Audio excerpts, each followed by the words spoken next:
and welcome to Power Play Origins. I'm your GM, Rick Budd, and with me tonight is, of course, Sam DeLev as Doctor Kaden D'Alto. Hello, Sam. Welcome back. Greetings. Greetings. And our very special guest, Mr. Eddie Doty. Hello. Who I guess you can see from the overlay is playing Dexter Vale. You'll meet Dexter later. This is Power Play Origins, and this game is one of the many games y'all unlocked during Operation Nazi Puncher a few months back, when you helped us raise over $4,000 for the Southern Poverty Law Center, something we are still just completely in awe of and totally grateful for. And I call these games origin stories, at the moment, but as I started thinking about it more, it kind of occurred to me that, like, an origin story for, say, a farm girl with mysterious fire powers means a completely different thing than the origin story of, say, like, an alien from another planet who has, like, a whole life story to unfold. So it's like these will be more like visits to the past that'll fill in little gaps and things like that, and each one's going to be a little bit different. But tonight we are doing Power Play Origins Cadrax. And first, I'd like to start out by throwing a special thanks to Jake and Lauren and the mods and everybody at QueueTimes. We could not do what we do if they did not do what they do, and they do what they do really awesome. So thank you all.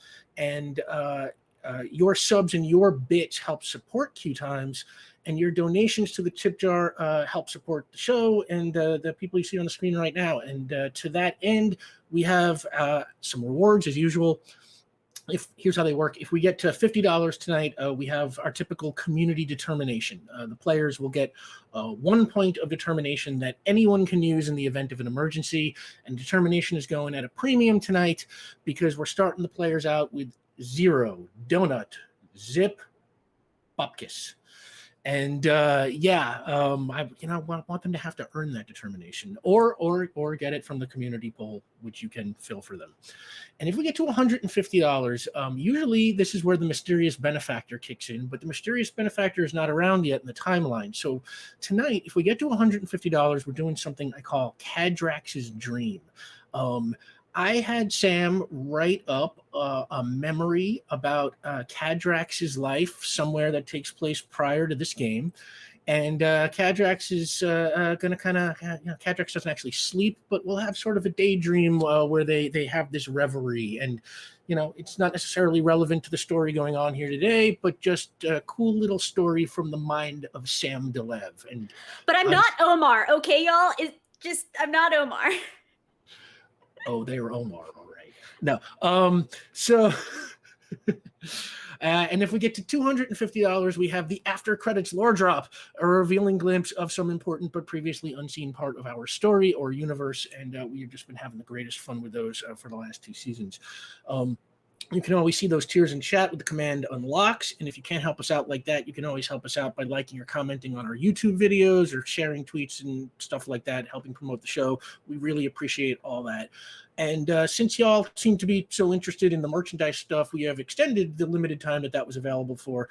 So you can get Power Play t-shirts and stickers that got Caitlin's amazing artwork on it for all the characters and stuff. And Jake will put that link into the chat. It'll take you to the QueueTimes Teespring store where you can find all that. And the game we play here is called Icons. It's published by Ad Infinitum Adventures. It was created by a cool dude named Steve Kenson. You can check him out on Twitter at @skenson. And the book edition I have is published by Green Ronin. They have been sold out of it for a while. They were still sold out last time I checked, but you can always get it as a PDF. It's a really cool system. Definitely recommend giving that a shot. Please follow the show at Power Play RPG on Twitter and Instagram. Power Play is now available as a podcast for the podcast inclined. You can find it wherever fine pods are casted. And that's the announcements. Time for Power Play.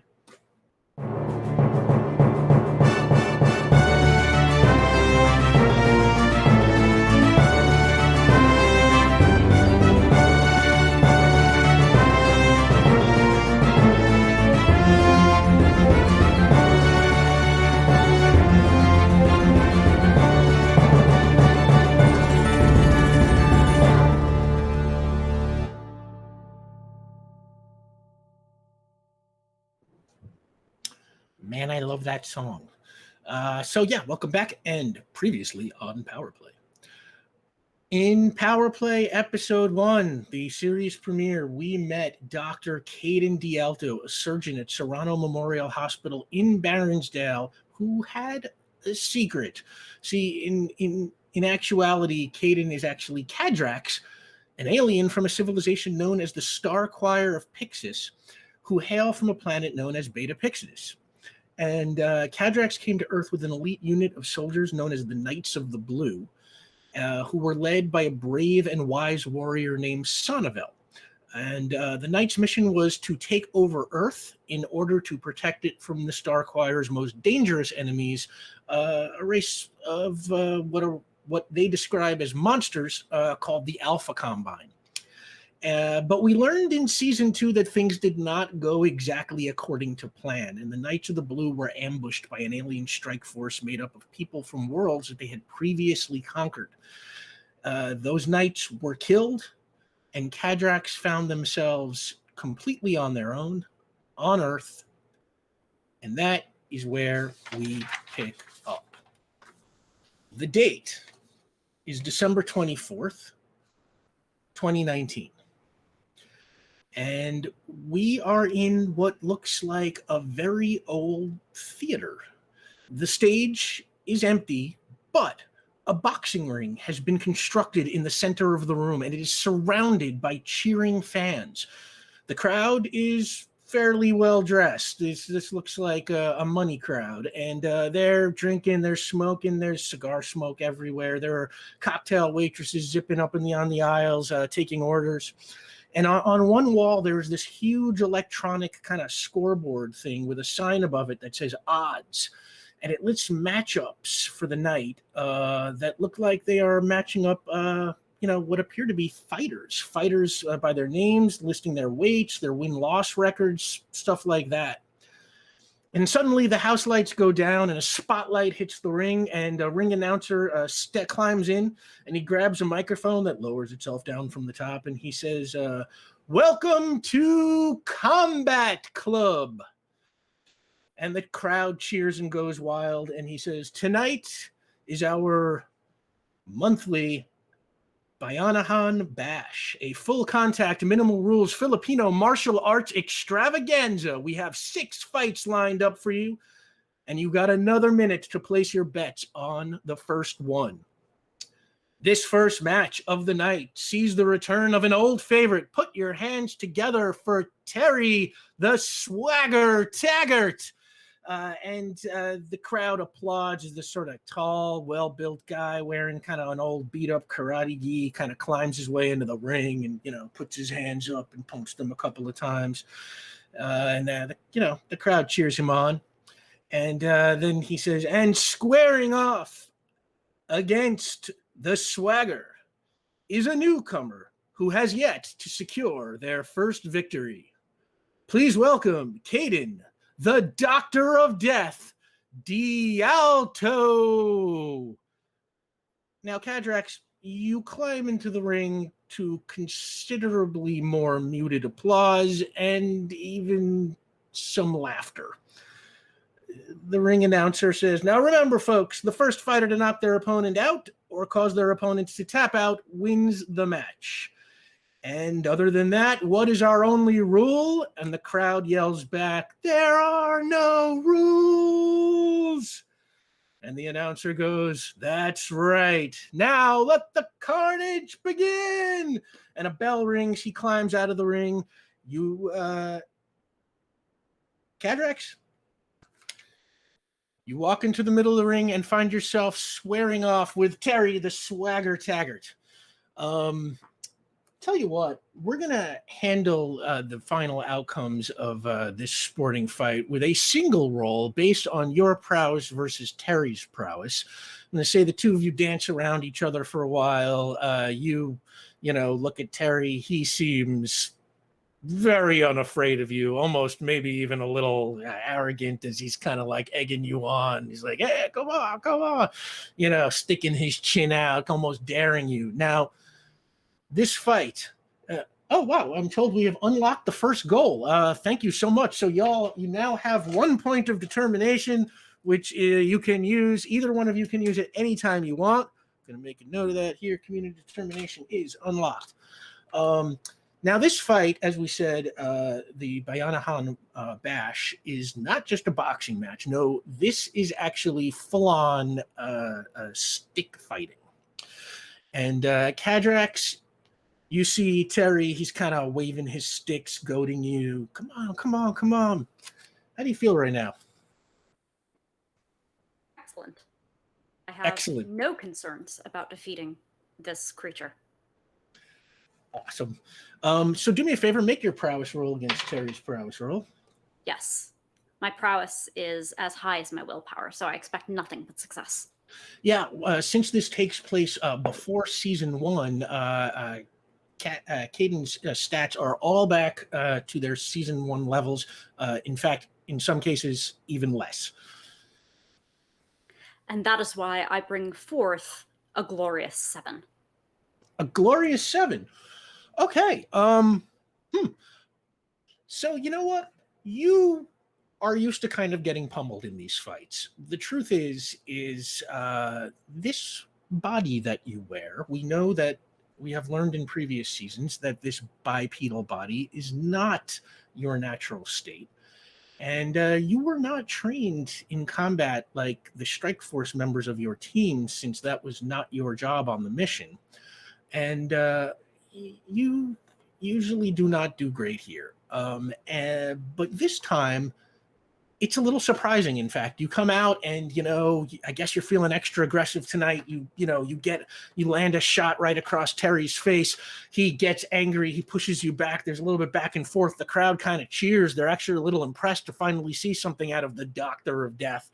But in the end, Terry is a little too good for you. And he lands one strike to the side of your head, and then another, and another, and another. And before you know it, you go down, knocked out.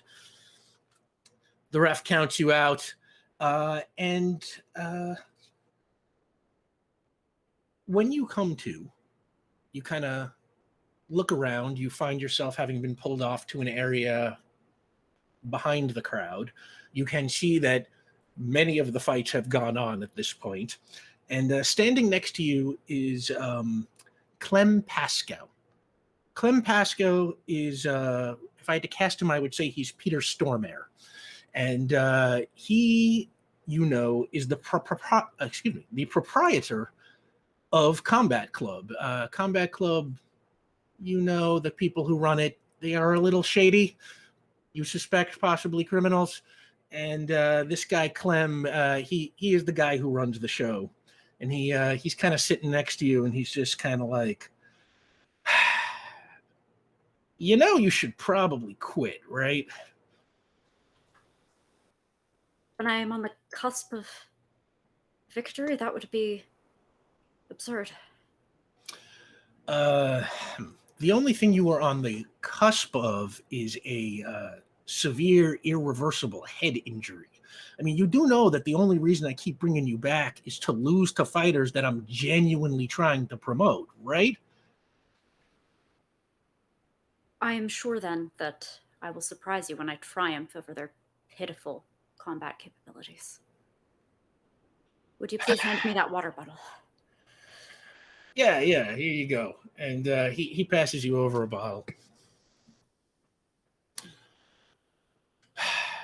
Well, I admire a thick head. And he pats you on the back, and he gets up and he lights a cigar and sort of walks off into the crowd. And while you are sitting there, the match that is going on right now ends, and the announcer climbs back into the ring, and the crowd jumps to their feet and starts roaring, and the announcer grabs the microphone and he says, "It is time for the main event." And the crowd just, they're cheering, screaming, and he's like, "Tonight, our main event, in this corner, please welcome Adam, the Atom Bomb Priscelli." And this huge guy in shorts, bare-chested, like just looks like a brick wall with arms. You picture any defensive football player you'd like.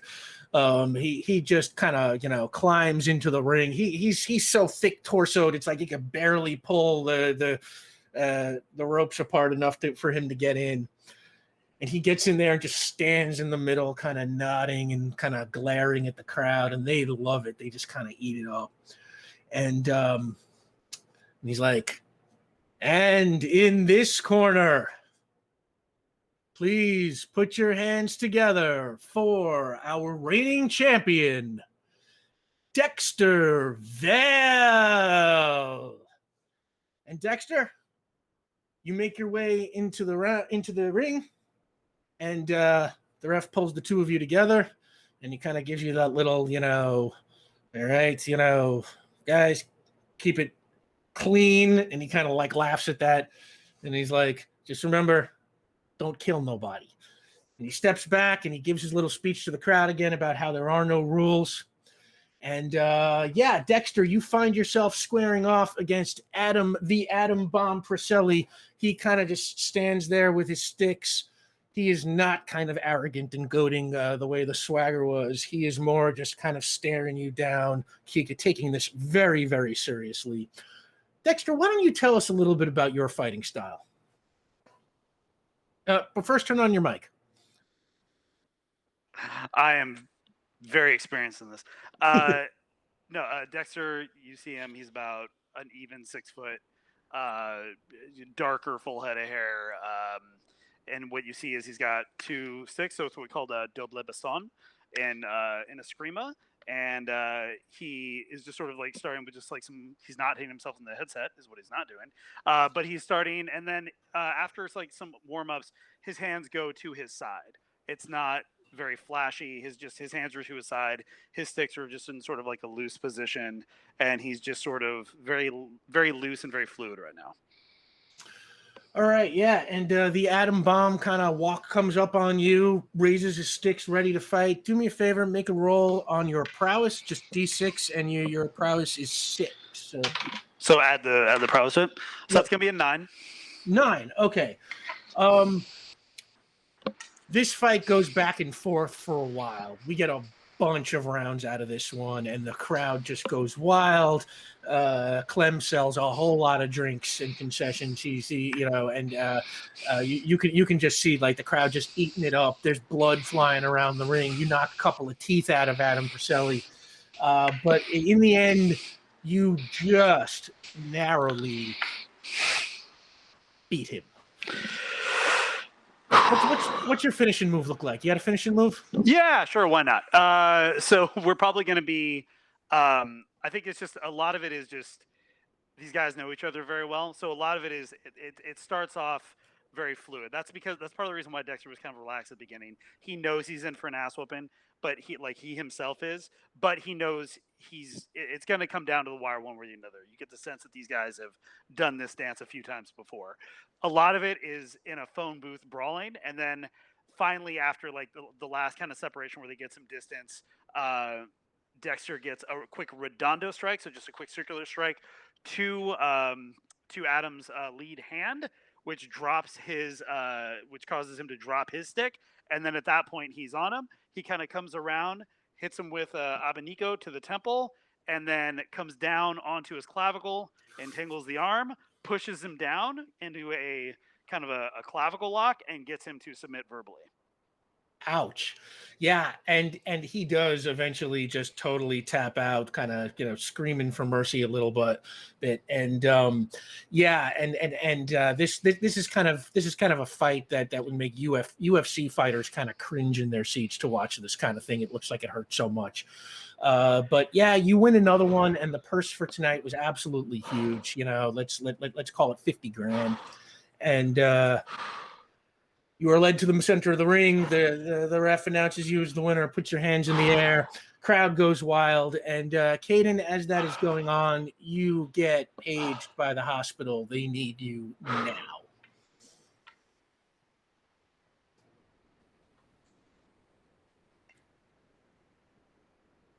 I take one more look at the two fighters in the center stage and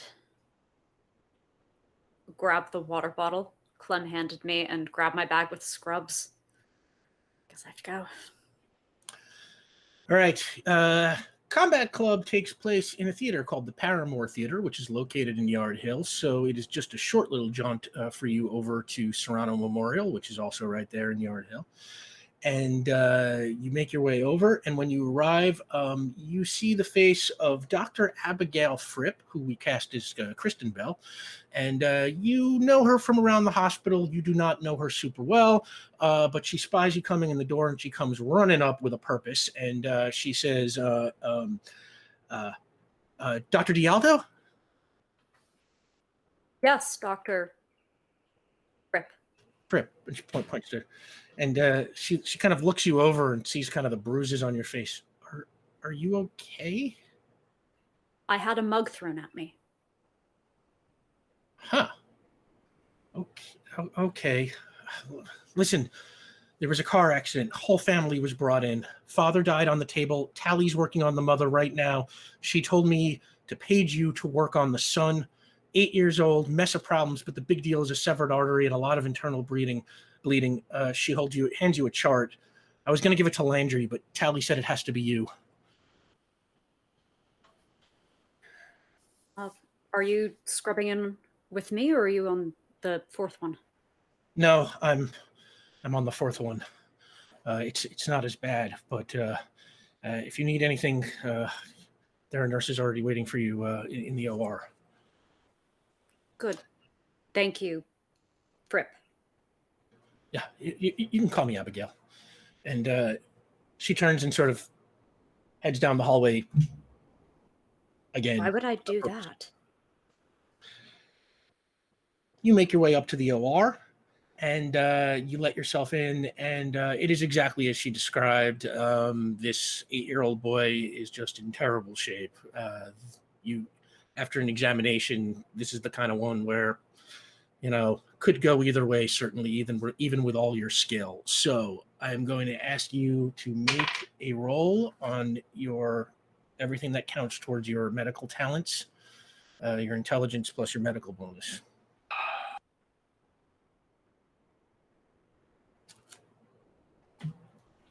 That's cocked, which just feels ludonarratively concerning. I'm not even kidding. It's max die. So that's... So that's 4 plus 1 plus 6, 11. 11. Okay. That is a major success. The surgery takes all night. By the time you're done, the sun is fully up, and the nurses are completely exhausted. And you head out into the hallway, pull off your surgical gloves. You're walking down the hall when you can kind of hear the sound of crying coming from a nearby supply closet.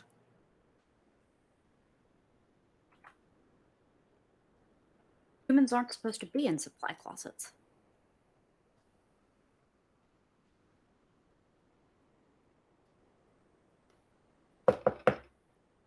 Humans aren't supposed to be in supply closets.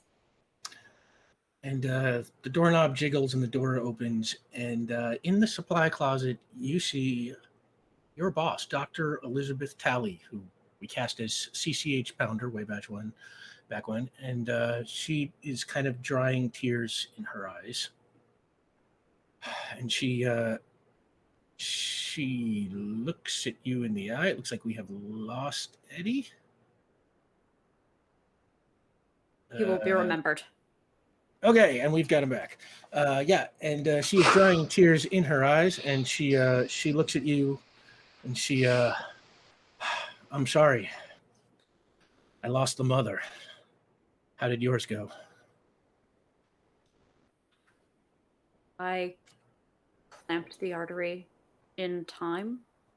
The vasculature held pretty decently. Do I need to get you an ophthalmology consult? No. I'm just... Well, Dr. D'Alto, you know that I like you because you are extremely unemotional about your patients. And that, while that is a great quality in the doctor, it's kind of a lousy one in a person.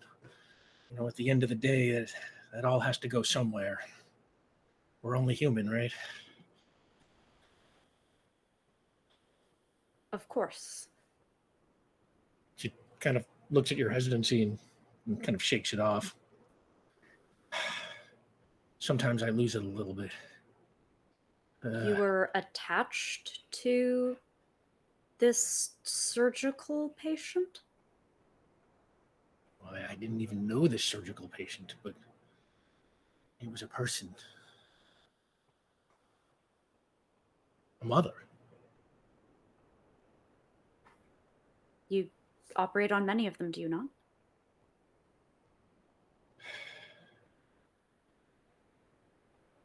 I do, and I guess I'm, in a way, attached to all of them. Even if I have to push those attachments deep down inside. Where do your emotions go at the end of the day, Doctor? Do you have a family or friends or a dog?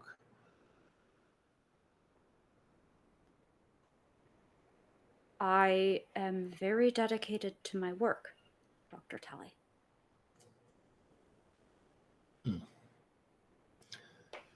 Take it from me, Dr. D'Alto. That is not going to be enough to see you through. This isn't the time. Go home, get some sleep,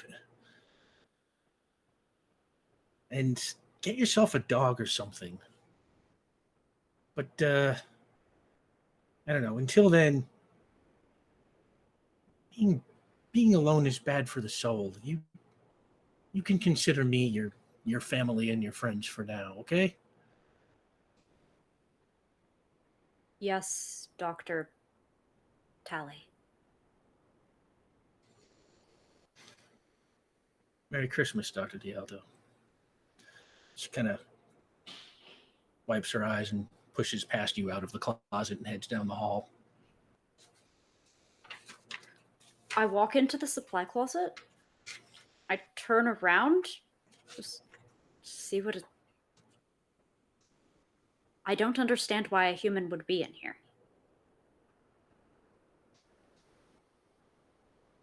And after you look around for a little bit, you let yourself out and you're heading towards the exit when you pass the admin desk. And Dexter, strangely enough, you are at the administration desk and you are paying some bills, and the person behind the counter is sort of, looks like you've been talking, finishing up. Pleasure doing business with you as usual, Mr. Val. Yeah, business. Well, I'll make sure the kids get everything you left for them, and Merry Christmas, sir. Merry Christmas to you. And you turn to head towards the exit, but as you turn, you spot Dr. D'Alto, who you recognize from Combat Club. You have seen them in the ring, even if you have never been particularly impressed. But this time you are a little surprised to see them dressed in surgical scrubs. Kaden, you also catch Dexter out of the corner of your eye, and you also obviously have seen him fight.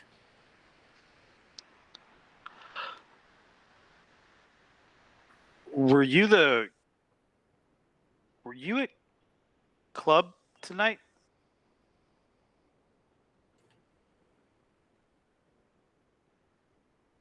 Doctor, what's your nick? Doctor Doom, or what is it? What's your nickname? I don't know. I didn't choose it. Yeah, they never let Yes, you rewrite them. Yeah. Are you all right? Did you receive injury? Do you require consult? Yes to the first, no to the latter. A few questions. Why? Why? You're like, why?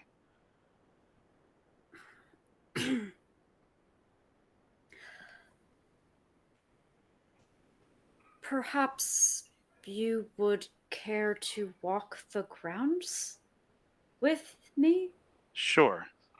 Yes. Yeah. Why not? We Yeah. All right. Dexter follows Caden's lead. Yeah, you head outside. It is a cool early morning.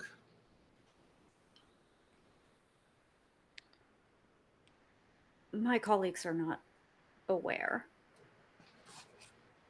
Yeah, I kind of figured. Makes sense. Going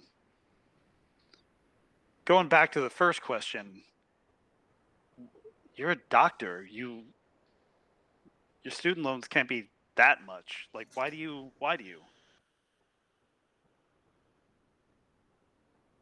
Of all people, why could you possibly ask that question? So here's the thing. I know why I do it. It's pretty clear. I just do it as the side hustle. Yeah, because I can make money doing it. Not to be indelicate, doctor, but you are bad at it. To be clear, a level of bad I haven't seen there in at least the 4 years that I've been doing it there. Because you're really bad. And we assume you're a good doctor. You're good at that because you're a doctor and you're still allowed to be a doctor. So I have to assume that you are good at this thing. And I'm struggling to understand why you can be so good at this thing here, and yet you spend a good amount of time, because I've seen you there a bunch, being so bad at this other thing.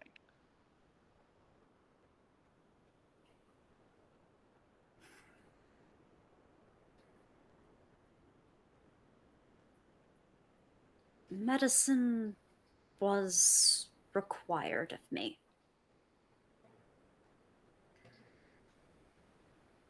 That is a. Have you ever been good at something and then very bad at it again?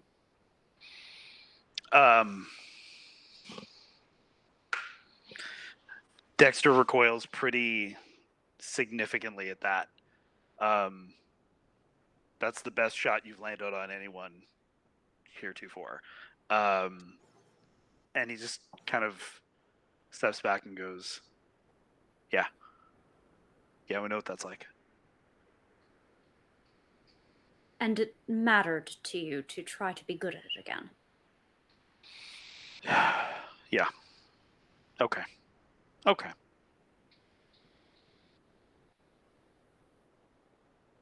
But I'm going to be good at it very soon, you understand. Okay. I like the commitment. Follow-up question. How are you going to be good at it? Because, with respect, doctor, you have not been getting better at it. You've been getting hit a lot.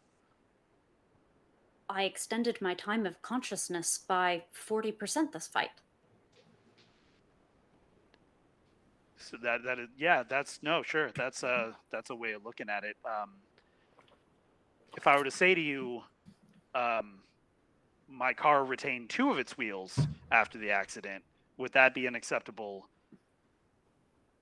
situation for you? Are there cars with 2 wheels? No.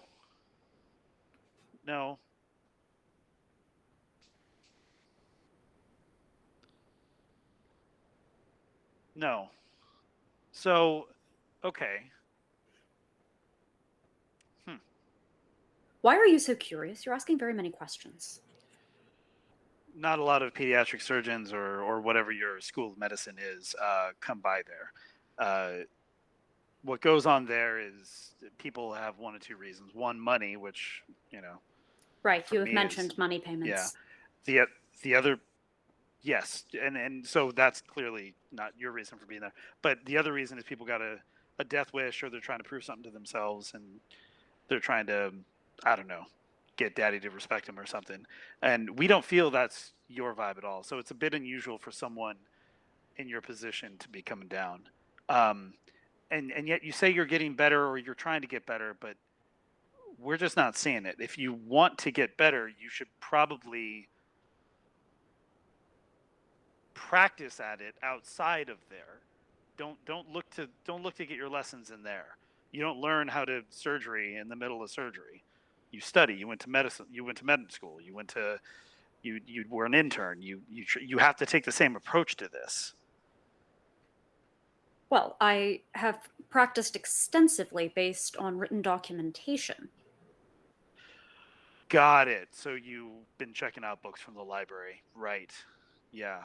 Um, yeah. No, you need practice. You need to.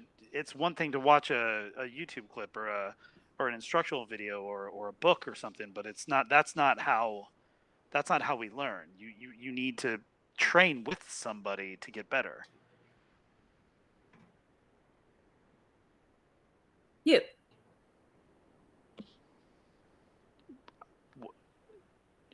Train with no, I don't. No, I teach kids. I don't train fighters for sport or money. But you care about money. In so much as it keeps the lights on, and I can help out here sometimes when I can. So I exchange money payment for your limited human expertise in the field of battle. Doctor, where are you from? Out of town. Yeah. No, we spent a lot of time out of town as well, and we never met anyone like you. Listen, okay. Tell you what. Whatever you were planning on paying me with, I have a tab here for about 3 or 4 kids that I help out with from time to time. If you help me with that, you don't have to give me money. Just help me with that. Anything you can do on that, and I'll give you 2 hours a week.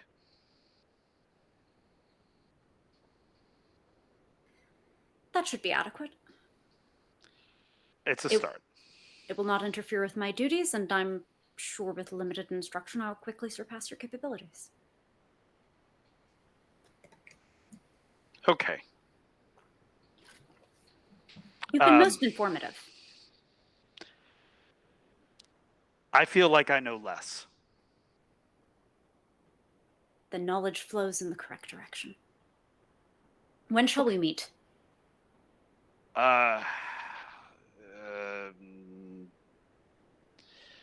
Free tomorrow at 2. I have a pancreatectomy starting at 1:30. Are you available later in that day? Yeah, I'm available again at 5. Yes, 1,700 hours then. All right. 1700 it is.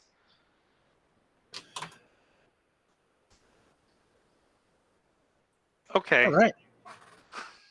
You'll give me a location via your personal communication device, yes? I just pull out a card, old school business card. Ah. Material. Good. Awesome. And Kaden, you head back into the hospital since I believe at this point in your timeline, you are just living in the on-call room at the hospital, aren't you? I've been extremely surreptitious and not detected by anyone on staff for this.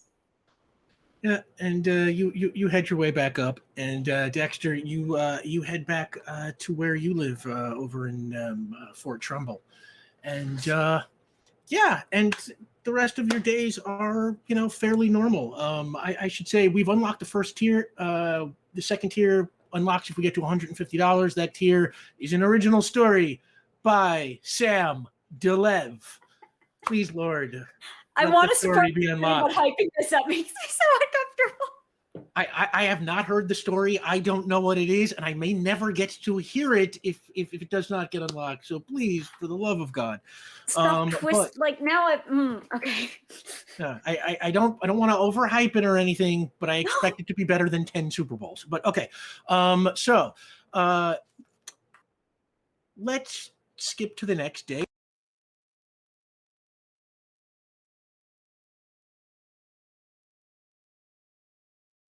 You muted yourself, my You're friend. muted, bud.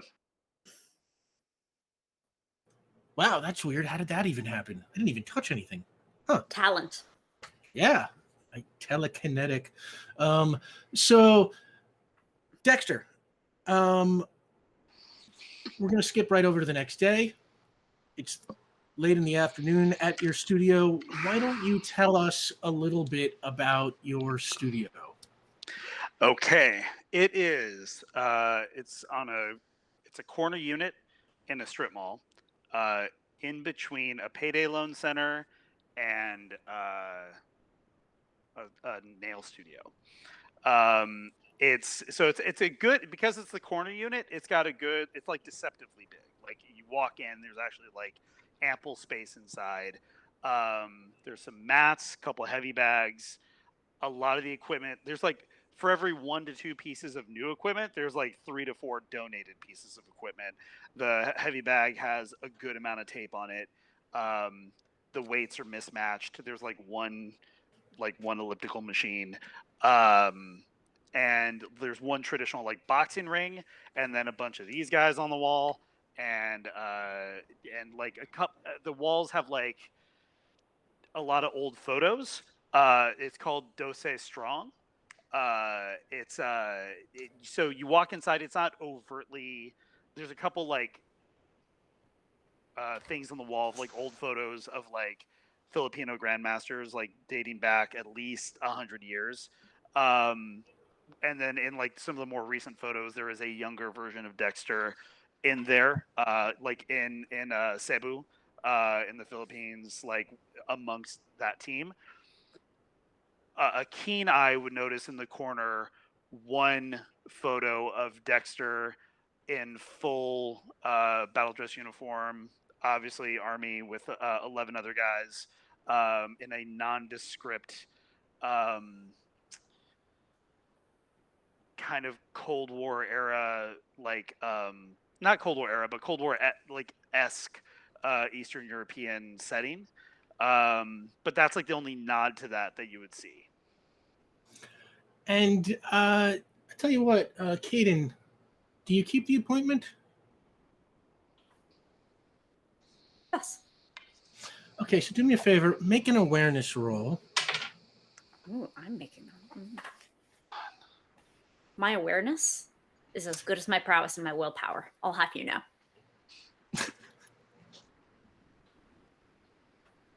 That is why I roll a grand 4.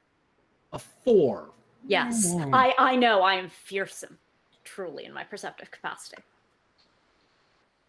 You walk in, you take in a good deal of that detail, but I will say you miss that picture in the corner for now of Dexter and his battle fatigues. But Dexter, you kind of look over, and now you see Kaden kind of standing in the door, just kind of looking around.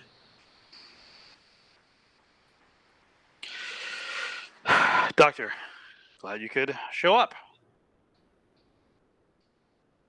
This is where you spar? Yeah, that's one way of putting it. It's where we train. We got enough space for 2 mats. We can do one class with the kids over here and another kind of kids class over here. Sometimes that mat there on Saturdays, and every other Tuesday I rent it out to a Zumba teacher. It helps, a couple extra $100 a month. We do all right.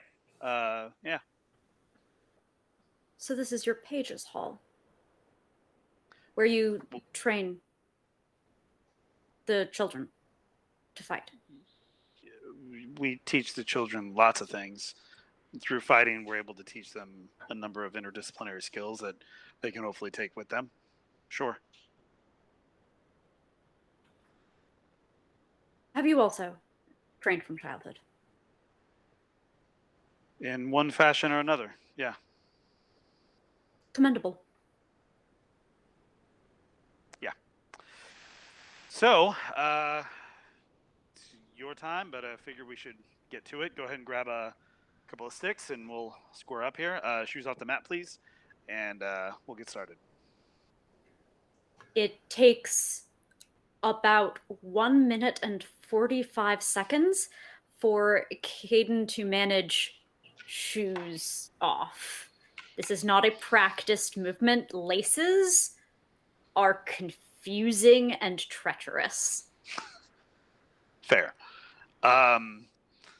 No judgment from Dexter, but Dexter is watching all of this. Not saying anything, just watching.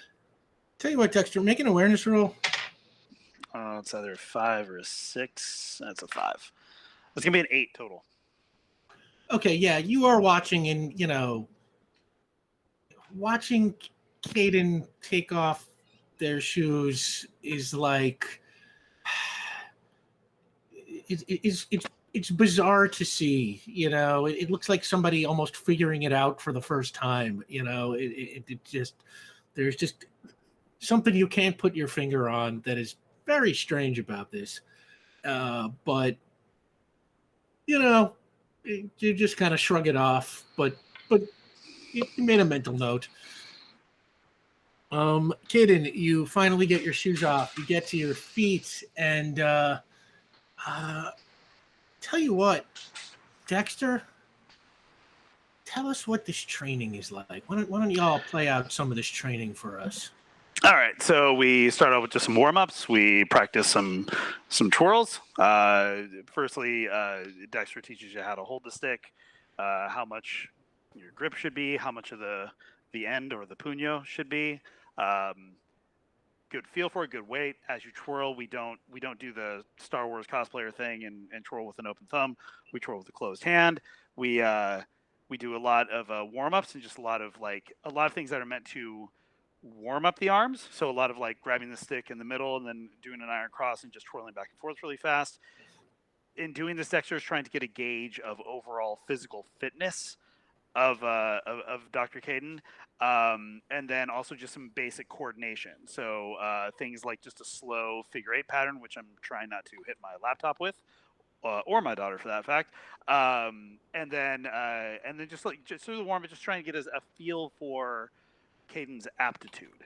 And after that, it's just the 12 basic strikes. Doce paras scrima means 12 strikes. So Dexter just starts with teaching just strikes 1 through 12, blocks 1 through 12.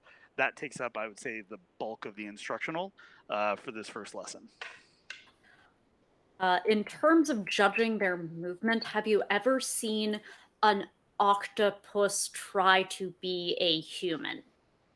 Me neither. My daughter, yeah. But in terms of coordination, right.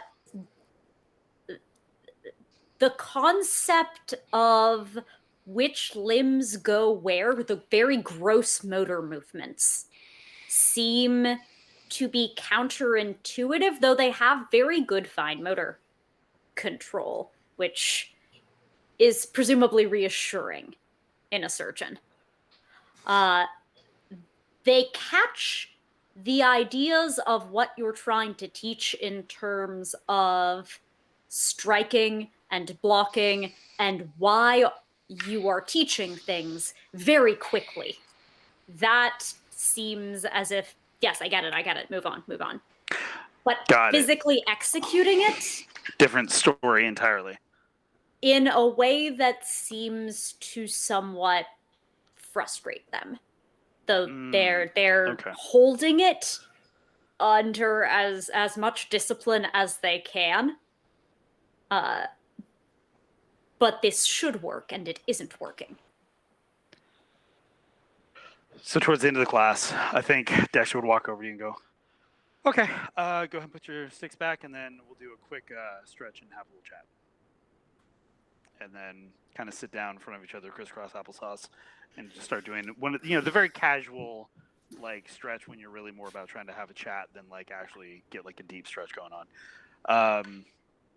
And there's a pause, and I think Dexter kind of looks up finally and says, "You really do learn better off of the written word or verbal instruction, yeah?"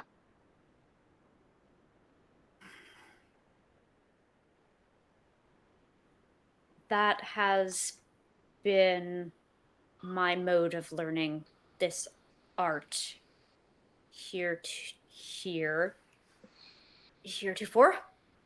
Got it. Okay. So I think what we're going to try to do is something a little different. I'm going to do what I said I wasn't going to do. I am going to give you a book.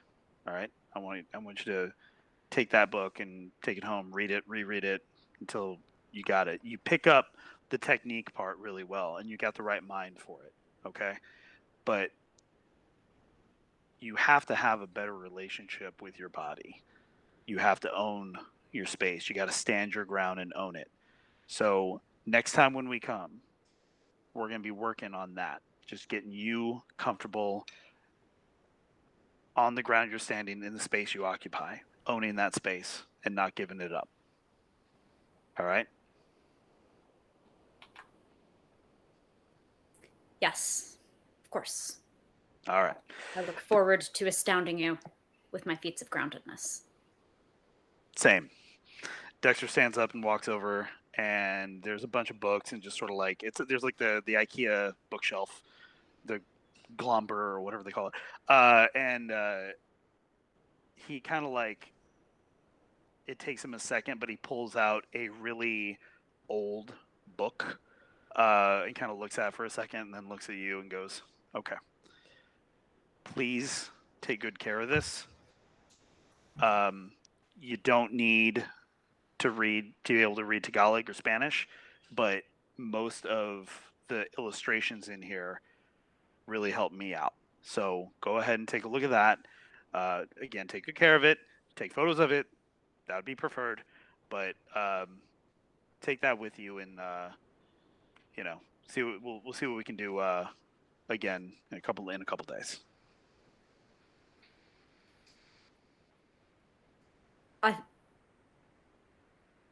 When I see Dexter go to the shelf, it draws finally my eye, I think, to that photo. Mm-hmm. So as I thank you, you were a warrior. That is the United States military uniform. Yeah. It was many moons ago. I was 4th Battalion, 10th Special Forces for a while. 1st Ranger Battalion before that. That was my ODA, and that was the last unit I served in. Those are prestigious units within the North American military forces. It's supposed to be, yeah. Did you not find it so? Path to hell's paved with good intentions, that sort of thing. The principles are there. It's the right idea. Just doesn't always work out for the best. I find there's different kinds of missions, right? There's counterintelligence, counterinsurgency, and then there's a thing called like direct action, and that's like just the basic. You go in, you shoot a bunch of stuff, but it's direct. It's to the point, right? Nowadays I just try to be more direct about something. If you want to help somebody, just help them. Just help. What's the best way you can help? Just do that thing. Don't try to be coy about it. I think a lot of times we're trying to be too clever by half, and doesn't always work out.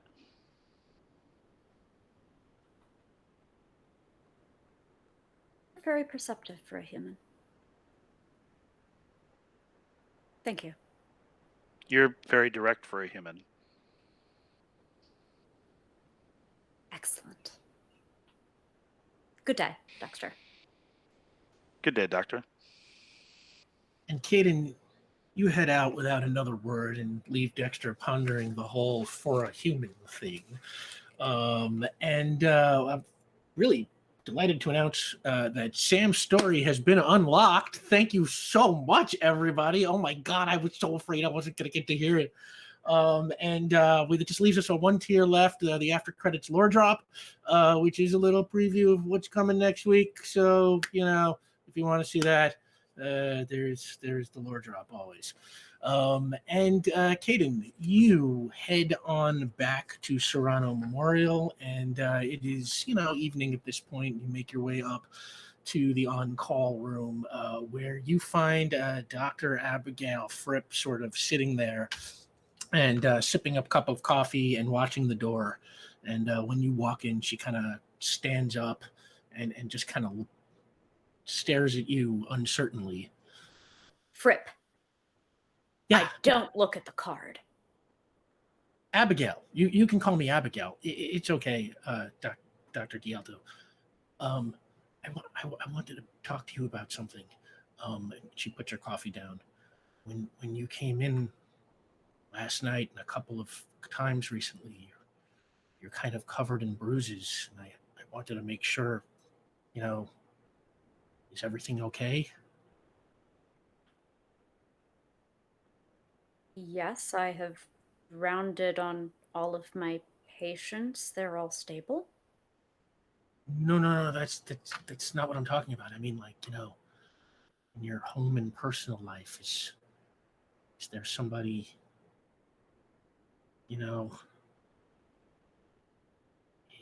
outside the hospital that's hurting you? Yes.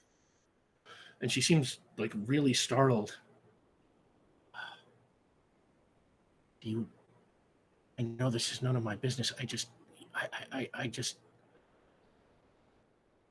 can't help but feeling for you.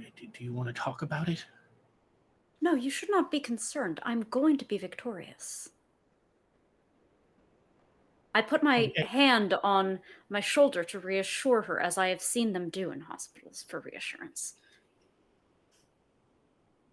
You're going to be victorious? Yes. She sort of seems a little mood broken now. I've retained consciousness 40% longer now. You need not be concerned. Dr. Dialdo, I think I'm concerned, although I'm not necessarily sure I understand what we're talking about anymore. What have you retained consciousness through? Out of work activities. Clap, clap. She picks up her coffee and kind of looks around nervously. Well, if you need to talk to anybody, I'm always here for you. Why? I mean, well, because, I care. Why? How could I not?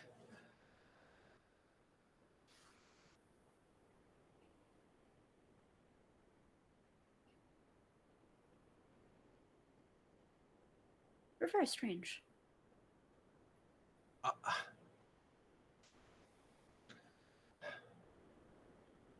Well, my door is always open. And she sort of turns her head, gives a little bit of a weird look, and heads off. That's manifestly untrue. I'm going to learn Tagalog. I'm sorry? I lost that. You're going to... Learn Tagalog. And a little bit of Spanish, but that's not nearly as difficult. They're very closely related. All right. Do me a favor. Make an human intellect English. roll to see how well you understand these books. Yes. Come on, Di. You've been doing weird, funny narrative things tonight. Let's go. Okay. 7. Okay. takes you some time sitting down with let's call it, prefecto translate or whatever you would like, and you page your way through the book. You don't sleep, so you spend kind of all night at it, and you come away with a fairly good understanding of what's in there, and you've got a pretty keen memory. So we're going to say that knowledge now sticks with you, and so I think, Dexter, you said you had about 2 hours a week for them or something like that? Yes. I have a feeling it's going to ramp up more as time goes by, but I think to start, it's probably going to be 2 hours a week. Okay, so why don't you tell me, in the next, couple of weeks, it's like, what are the next phases like? What kind of happens now? So I think Dexter realizes there is something very unique about Doctor Kaden. He maybe has suspicions or suppositions, but he doesn't. He truly is at a loss. He just knows that there's something very unique about them, and because of that, he's changing his approach. So their next session, it's about to get a little crowded, kid. The next session, he actually has them meet at Dockweiler Beach, or no, I'm sorry, that's L.A. Meet at the near beach, and basically just like body sensitivity drills, just like like letting their arms go limp, and then like letting the ocean raise their arms, right? Just letting the ocean do that. And it's probably a lot of like philosophical talk about singular intention behind movement, and the idea that every breaks it down very analytical to sort of customize it for their brain. This concept of, if your left pinky finger moves, your right small toe should move to balance and adjust with it. Your entire body supports one intention at a time, connecting that to the basic movements of the still images in the book, and just using those as like starting points and origination points, and letting the good doctor connect those dots in between in a manner that feels good to them. And I think it becomes less about hitting traditional postures and forms, and more about just owning their movement in a way that is just sort of pure and reduced. There's no flourishes, there's no ego. He understands that that's how Dector kind of sees this, and is able to sort of like customize training around that. So I think that's how successful that is. I'll leave up to you and or Dice, but I think that's the approach he's going to be taking with Kaden. That's amazing. Kaden, how do you think you're taking this training?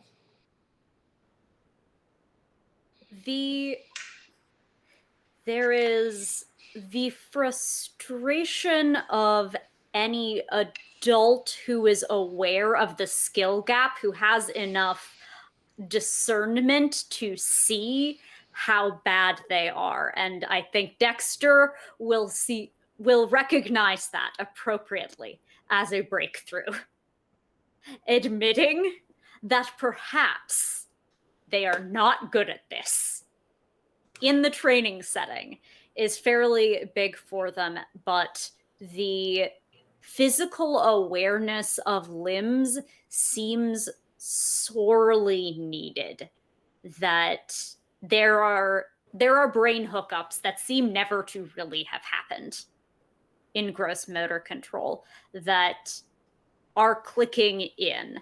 And once those do, the forms and the technique can snap in like Legos. That fighting and principles and anything about that seems natural as breathing to them. And making that sit into their body is truly the work of this training. And if I could really quick, Yeah. It kind of comes back to like one particular moment where when Dexter is with Kaden, and it's been like like the breakthroughs are starting to happen, and I think Dexter just holds up the stick like this to Kaden and says, "What is this?" A stick. Okay. What do we use it for? Fighting. So that makes this a... Fighting stick. Yes, the word we're looking for is weapon. Is this a weapon? Yes. And no. No. No.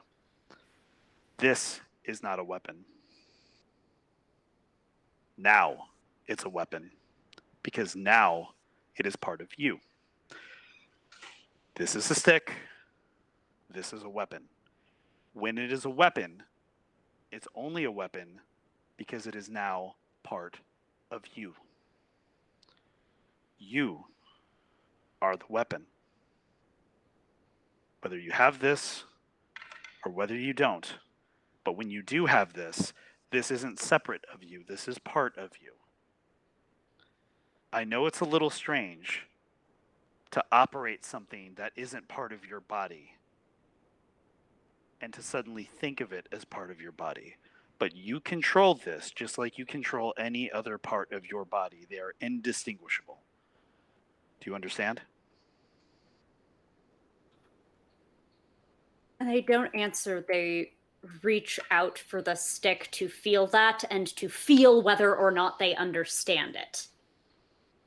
And in that moment, when you're holding it and so are they, there's a little bit of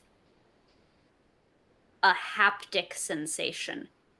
Like something is buzzing through them and up the stick and into your hand, though of course that's impossible. Dexter immediately checks for his phone. Yeah, it feels a lot like that. Your phone, I suspect, is on silent, if not off. Yeah. So quick. And I think for him, that's all he sort of thinks of that in that moment. I don't think he makes anything more of it than that. But his eyes go back to you and goes, when you train, when you hold the baston, it's you. When you let go of this, you are no less a weapon than you were before. In Eskrima, in Arnis, in Kali, this is a weapon, this is a weapon, and then he's like picking up other weapons, like the knife, the short sword. He's like, this is the weapon, this is the weapon, this is the weapon, and it's all part of you. So as you make your movements, don't make a distinction of moving with it or without it. It's all you. You own those movements. You own your body. You become what you need to become for that scenario. And that's time. And let's say that this scene, like you said, it's sort of happening a little bit into the training. A couple of weeks have probably passed. We're into, the middle of January by this point or something like that. And as you are finishing up the speech, you hear the door, you got a little bell on the door and it kind of jingles. And a young man in a very sharp looking suit. If I was casting him, I would say maybe he is Taron Egerton. And kind of walks in and he just kind of stands by the door, kind of looking around. It's, hey, you Dexter?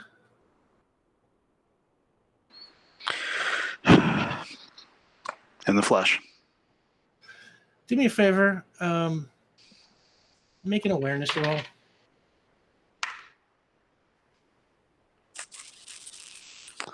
Nine. Okay, and he's like, "Is this your place?" I just look at the photo of me on the wall, and then just back down. There's something. And when he speaks, given your role, you pick up that accent is Estrovian. And then okay, and then just like a slow nod, and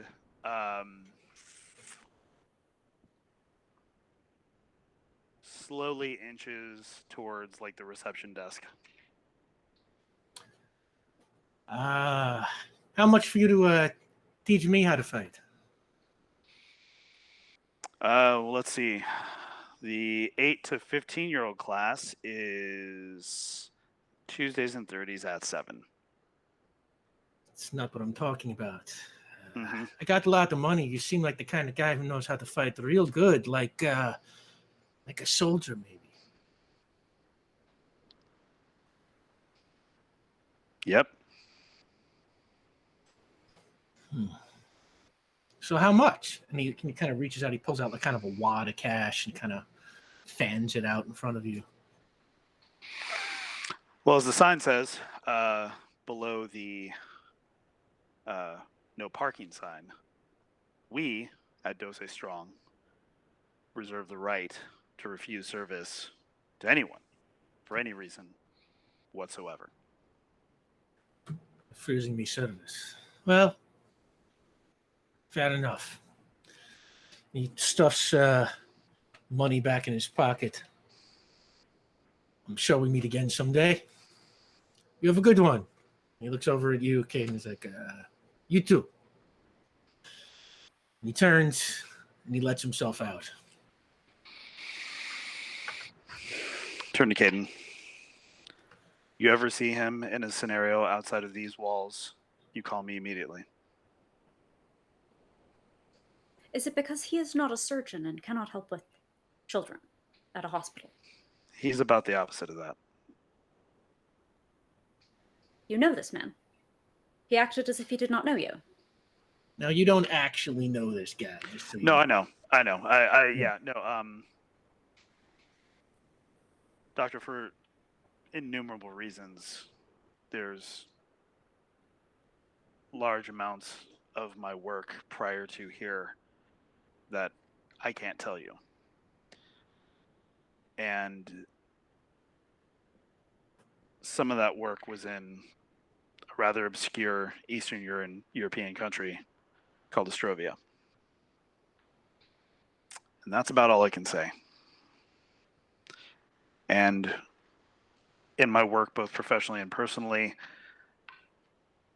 I live by percentages. What is a high likely percentage of something to happen? What's a low likely reason of percentage to happen?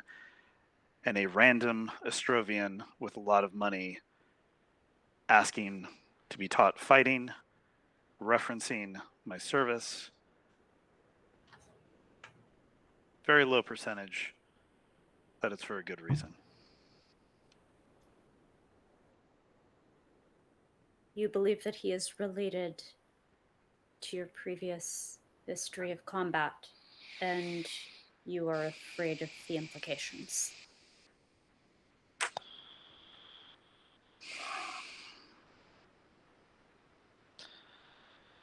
So,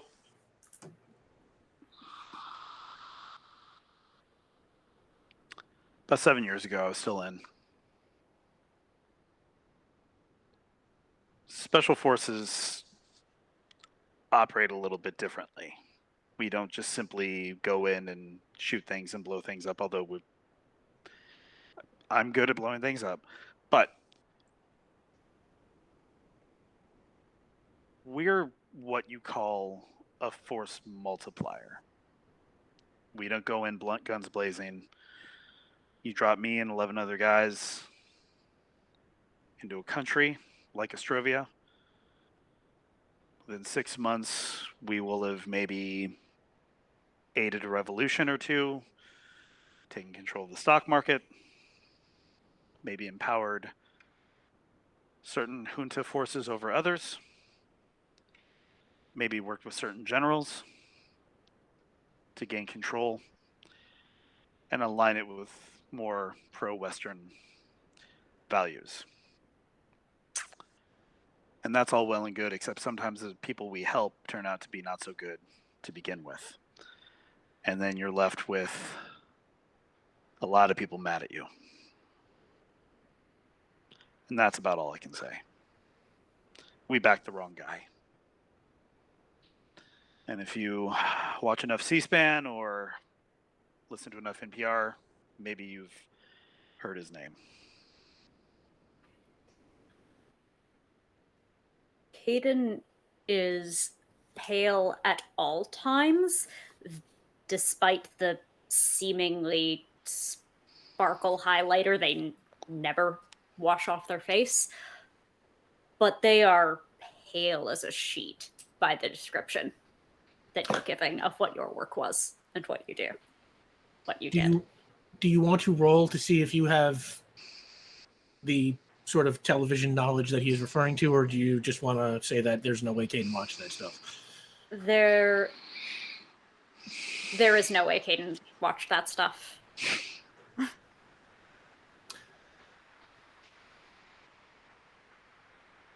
You know what? We'll say, Kaden, on that, the two of you say goodbye, and you head back to your room at Serrano Memorial. And that is a perfect spot for us to take our 10-minute break. Looks like we are just about $100 away from unlocking the lore drop. Thank you so much, everybody, for unlocking the story. And we will be back in 10 minutes. See you soon. Welcome back. And it looks like while we were gone, the lore drop was unlocked, which is just amazing to me. So I want to say thank you to everybody who chipped in and donated to unlock the tiers tonight, but especially thanks to GM for Life, who I'm told is the one who kicked that up over the lore drop. So thank you, GM for Life, and thank you, everybody. It all matters. And I'm super excited because we're going to get to hear Sam's story, and we're going to get to do the lore drop. And I also see that a couple of friends of ours are there in chat. I see we have Omar Najam, and we have Caitlin Bruder, and we have B Zelda. All people who I hear are fairly cool. So hey y'all. I miss you. I love you. I can't wait to play dice with you again. Yeah, miss y'all. I see Amy Dallins out there. Amy, we like you too. And thank you everybody for being here. And did we lose Eddie, or did he just He's camera off and unmuted. Oh, okay. Cool. So, let's just roll back into that. Why don't we start up Kaden, you are at the on-call room. You are maybe sipping a cup of coffee, sitting down, staring out the window, and you kind of have a daydream about your past. And why don't you tell us what that's like?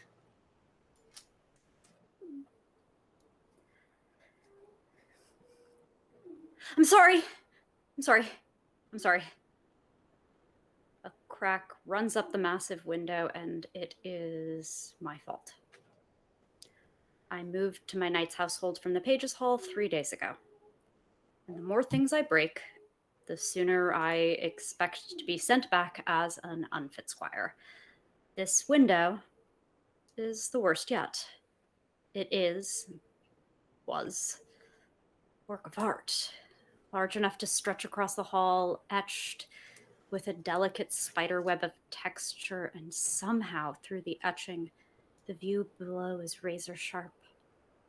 Teal grasses dotted with the famous yellow and purple wildflowers of Beta Pixidus. So beautiful and fragile. Glass. Homeworld. I turn to face Sonnevel, who glowers from the other side of the sparring mat. Sorry for what, Squire? You scored the point, didn't you? It's rude to apologize for winning. It's a humble sort of gloating. No, not for that. He follows my gaze to the crack and barks a short laugh. It's glass in a sparring room. What did you think was going to happen, Squire? He jams a limb upward toward me. Help your knight up from the ground for resonance sake. I leverage him up, and he moves toward the window, inspecting my ugly handwork. I trail behind. I meant the blast to be directional. I must have given it more amplitude than I intended. You let the power out. It's been Sonnevel's refrain every moment of our training the last 3 days.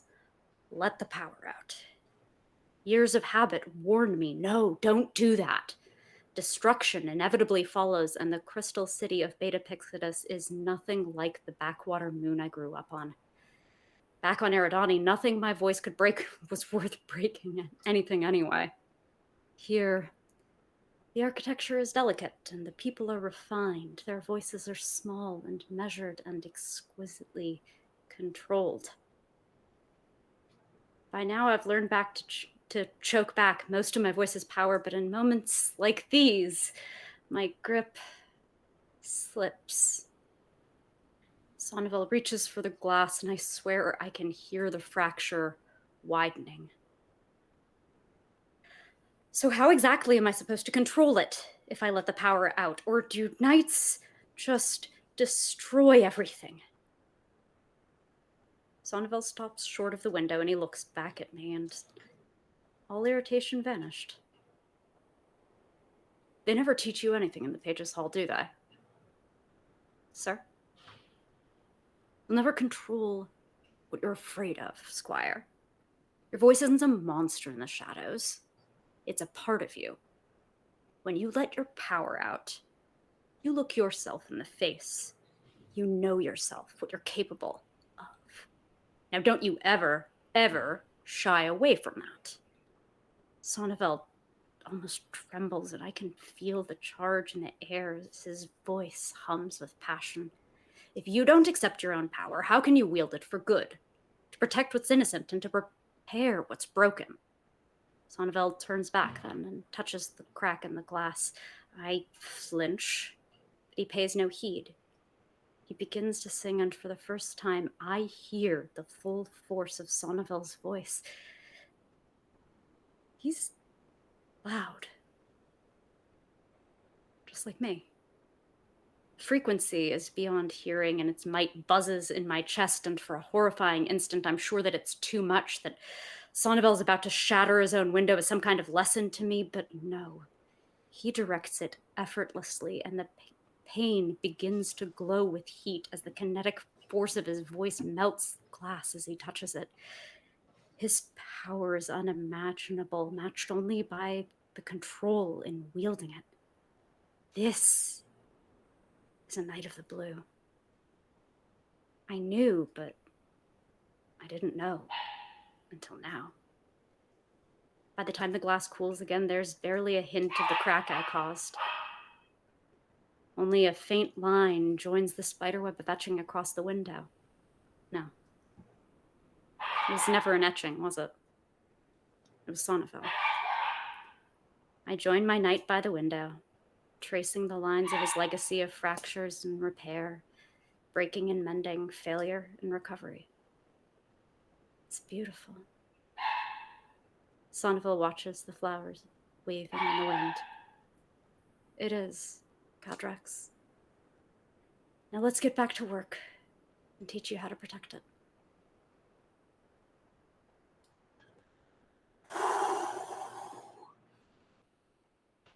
Wow. Oh my God. Sam. That I think those puppers speak for all of us. God, sorry. No. Oh my God. Yeah. That was powerful. That was super powerful. Hey, Got a lot. don't apologize for a victory. That's a humble way of bragging. You're very kind. And you're very kind. Very sweet. Wow. Yeah, we got some pretty decent writers in the cast here. Oh, like wow. Okay. Okay. Setting a very high bar for the subsequent. Okay. This you realize Omar's writing a novel. By the way, check it out. It's on the QueueTimes Discord. Yeah, go to the QueueTimes Discord and check out Omar's novel. It's really good. I mean, Doggos that was love also really good. Yes, Doggos approve of all of the Power Play cast writings. And you know, doggos are very hard on literature, I guess, as they say. So, I mean, they ate my homework, so. So, yeah, and, those events just kind of turn around in your mind, relevant now as you train with sort of a new teacher. And then you are off. We're going to say it is, let's say we've passed through January now, and we are into early February, and your training has continued. And let's say you are heading back towards Dose Strong today, and Dexter, you are finishing up with a bunch of kids. I'm going to say, Dexter, you competed in this month's combat club and won another massive purse, which you turned over to the hospital to pay for those kids at the hospital who you sort of watch over. And that's just kind of what's been going on. You show up. Why don't we talk about where you are now in the training? So how much time has passed since our last? Since your last, I think we said it was maybe so probably about 3 weeks or so. I think it's fair to say that, in terms of intellectually understanding the concepts and the reasoning why techniques are crafted the way they are, and not just that, but extending them and being creative with it and asking the right questions and interrogating a lot of the core premises and making it their own, I'd say Kaden is exceeding better than any student that Dexter's ever had, that he's ever seen as well, like in his own train. Like it's light years ahead, no pun intended.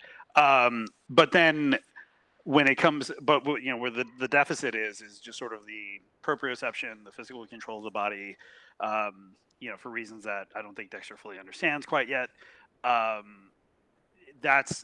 It's getting better. It's still lagging behind, but it's definitely catching up. And I would say there's been a couple instances in sort of technique demos. I think at this point, sparring is starting to happen. Proper sparring with headgear, fully padded, forearm guards, hockey gloves, like real proper safe sparring. And that is starting to happen. And, at this point, I'd say Kaden is getting some shots in. Kaden is able to extend these principles more broadly and make that and make those connections. Great. Kaden, how do you think you're doing right about now? Where you're at mentally? I have been... I don't know what is agitating them. There might be, and I hesitate to even mention it, other people in their world without the permission forms written in triplicate. Nonetheless, we persevere. Kaden is relieved that anything has been starting to click. This is very much... They say that the best thing about banging your head into a wall is it feels so good when you stop. They know that books are not the best way to train, and getting back to something like sparring that approximates the kind of training they feel like they should be doing, the way that they should learn, has gotten them not just to loosen up in fighting and in training, but perhaps just a very little bit as a person. They seem infinitesimally more relaxed. Do me a favor, Dexter. Can you make an awareness roll for me? 10. 10. Okay. During the last few sessions, in fact, just in your life in general, you have sort of started to pick up that you are being watched you spy a lot of cars, kind of, a couple of Mercedes, BMWs, all with darkened windows. And you catch them occasionally just sitting outside of Dose Strong, sometimes following you on the walk back home into Fort Trumbull. But nothing has really happened, but you are without a doubt aware that they are there. And during this particular session, on, let's call it February 10th, towards the end, as the two are finishing up, Clem shows up. And he lets himself in, and he's like, "Hey, Dex, how's it going? How's my champ?" Fine. How are you, Clem? Can't complain. Well, I could, but I won't. Hey, it's the Doctor of Death. You training here? I am. Yes. One learns from the best. I thought you only trained kids. Yeah, we occasionally take privates, and help some folks out. Very cool, very cool. Hey, maybe I can start counting you to start winning a few Doctor of Death, huh? Well, and it's funny I should bring that up, because this Friday night, we are doing another bash. And I would like you two to be on the card. You're in the undercard there, Dr. Death. And Dex, I would like you to go toe-to-toe with Atom Bomb again. Those rounds always bring big money bets. The house does great on those nights. Yeah, they do. We consistently beat the shit out of each other. We're putting up double the pot for this match. $100,000 purse. Okay. Same match? Same match, same rules, or same, lack of rules. But I just want to make sure I can count on both of you. Yeah, I'll be there. 100K, I'll be there. Fantastic. Kaden looks to Dexter very quickly, like actually looking for the instructor's approval to compete in that. Like, this coheres with our training kind of look. Yeah, I'll do it on one condition, Clem. What's the condition? Give someone to Kaden at a relevant skill level. Don't just feed him. Just someone at their level. All right, I'll tell you what. I've got Lionel Farmer lined up. He's looking a little long in the tooth these days, but he's still got a little bit of power behind his attacks. Certainly won't destroy your student, but it won't be easy neither. Solo Bastone against him. Kaden can do it. Yes. Right. He is long in the tooth. His dental status bespeaks my victory. No, yeah. Oh, yes, indeed. Yes. You're a funny one. But great. So see you this Friday. I think that is the 15th. So same time, Paramore Theater. Let me know if you need anything. And he turns around and he lets himself out. The moment he's out the door, Dexter turns to Kaden and says, "You can win this, but we've still got a long way to go before then."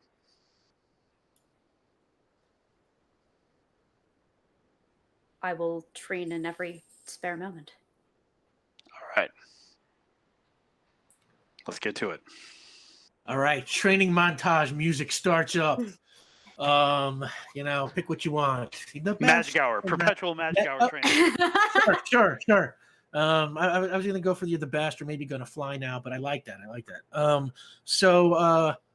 Why don't you tell me a little bit? What is like this 5-day long intensive training like? What do you have them doing? Light technical sparring for every day. Final day there will be a full on like match, but before then, light technical sparring and just a ton of drilling and match specific drilling. So I think I assume that based on what we've established, Dexter's probably seen this particular fighter, and so it's going to be just match specific. It's going to be a lot of footwork. It's going to be a lot of angling off and trying to defang the snake, which is to get the stick out of the hand. And then I think the one movement that is going to like do well against him is probably a technique that historically Kaden has had trouble with. So we're going to be drilling that, and we'll just say it's we lost a Rick. He's coming back in. There we go.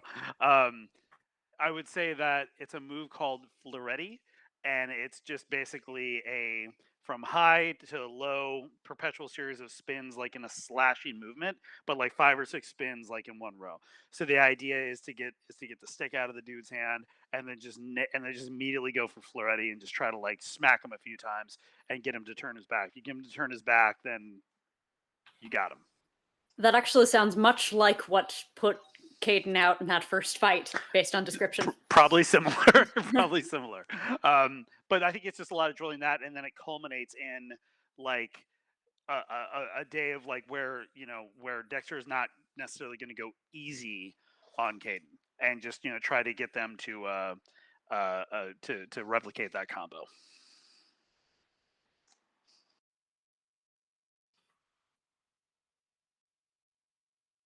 Muted, bud.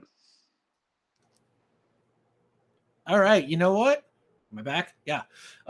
I'm kind of loving this. Let's just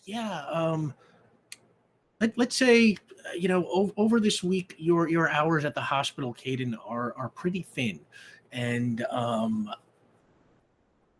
since you live at the hospital in the on-call room, let's say you take a lot of your meals right there in the hospital cafeteria, and let's say over the last month, ever since your meeting with Tally in that supply closet, she has been joining you for lunch on a fairly regular basis, whenever you are around. And let's say, I guess my picture of these lunches would probably be the two of you just sitting together fairly silently as you eat, not a lot of conversation. Did you read that article where? Yes. What did you think of the methodology? I would have liked to see a larger sample size. Like it's journal club in a lunch, which hospital cafeteria food's not exactly the most inspiring lunch. Yes, a lot of like half questions, truncated answers, sort of little looks and nods, and when other doctors walk in, you kind of look over at them, share a knowing glance, and go back to your familial kind of thing. Today is Thursday, 14th day. You're skipping in and out like you might be pressing on a button that is muting and unmuting you inadvertently. Yeah, I don't know what's going on there. I will try to be more careful. I did kind of tap the keyboard. Wow, cool, like effect. We'll say, right, you've been having these lunches, but over the last week, up until today, we'll say today is Thursday the 14th, the night before the big fight, Tally sort of looks over at you and is like, I noticed you've not been around so much this week. Yes, I coordinated handing off some of my procedures. Though, doctor, I assure you, all of my patients are cared for. I have no doubt. What I was more curious is, and forgive me for asking, I know this could be invasive, but where you been? I assure you, it is no invasion. I have been cultivating connections with people outside of the hospital, per your instructions. And she stops and kind of puts her, carton of milk down and kind of sits back up a little surprised. Dr. D'Alto, do you have a friend? I regret to inform you that I was not able to completely acquiesce to your directions. I do not have a dog. But yes, perhaps I could be so bold as to characterize him as a friend. She picks up her milk and takes a long draw from the straw and then puts it down. I think this is a great start. And you know what? I'll always be time for a dog later. I do not understand their utility. Can you explain to me, please? Milk. Yeah, and as she sort of awkwardly tries explaining to you, did we lose? I might be camera off for just a brief moment, but there is one other thing that I'm doing in the hospital today. Sure. What are you doing today? What is her name? She is... I have a very keen memory for things that I prioritize. I am also extremely good at triaging details, so I will recall her... Fripp. Her name is Fripp. And I bring her a flowers. Yeah. Abigail is standing over the nurse's station, kind of like barking out, orders about, patients who need medicine and, things that need to be done. And how do you do this? How do you want to do this? I put it down unceremoniously in front of her, so at least a couple petals fall off and onto the chart that she is marking up on that countertop at the nurse's station. I have brought you a flowers, I say. And Abigail says, and looks a little startled. You want me to take these to a patient or something? What? 3 weeks and 4 days ago, you told me that you care about me. My understanding of this day, the 14th of February, according to the solar cycle, is when tokens of appreciation, typically botanical in nature, are awarded to people one cares about or who cares about one. Therefore, I present you with this token of botanical affection. They need water. She stares at you for a second, like face frozen, and then like her eyes like kind of open up like a Disney character and sort of like, almost well up with tears. And she's oh my God, are you a hugger? Characterizes that. Do you like hugs?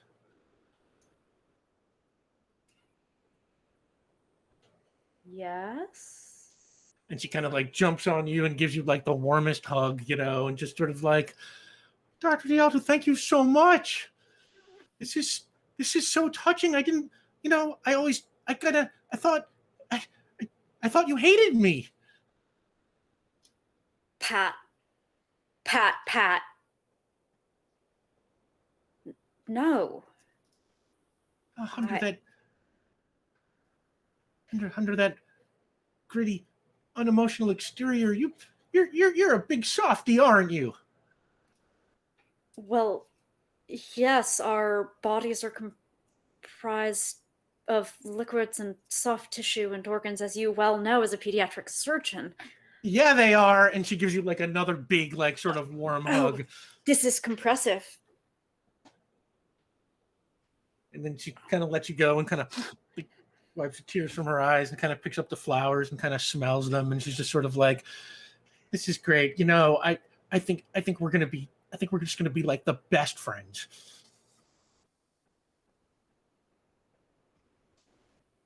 It's okay. You don't have to say anything. It's okay. I know how you feel too now. And she like takes her flowers and she's just kind of like, I'm gonna go put these in the water, and she sort of like just takes off down the hall really fast. What have I done? And the nurse kind of looks down at the petals on the floor and is just sort of like, you gonna clean those up? Of course, at once. And then I follow the directions of the overlord of the hospital. And on that, we will cut to the following evening. It is February 15th, the night of the big fight. And let's say we will just say that the two of you meet up at Dose Strong before the fight. Dexter, do you have any last minute words of advice or any last minute anything you want to impart upon your pupil before you head over to the Paramore Theater? Yes, I think I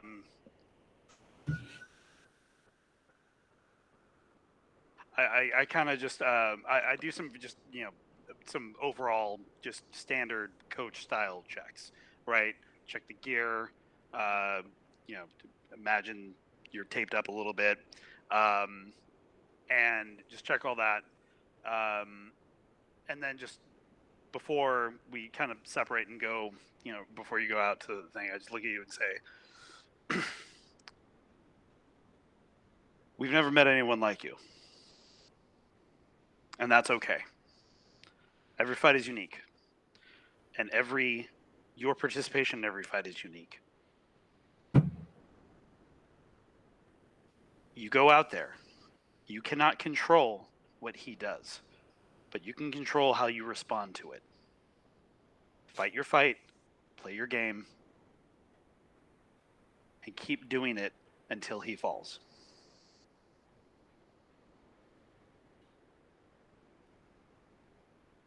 Every time I have come here to engage in combat, I have been assured of my victory. It was perhaps, in those early instances, premature. But I find myself better prepared than I have ever been. Thanks to you.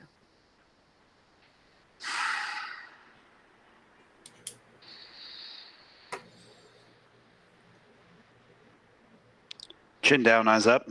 You got this. Pat on the back. And you make your way over to the Paramore Theater. And, you get there a little early. You head back. There's like sort of a little locker room theater that they built in like, what used to be like the backstage area of the actual, theater when it was operated as a theater. It was like one of those old-timey theater type places, so it's kind of like literally behind a curtain.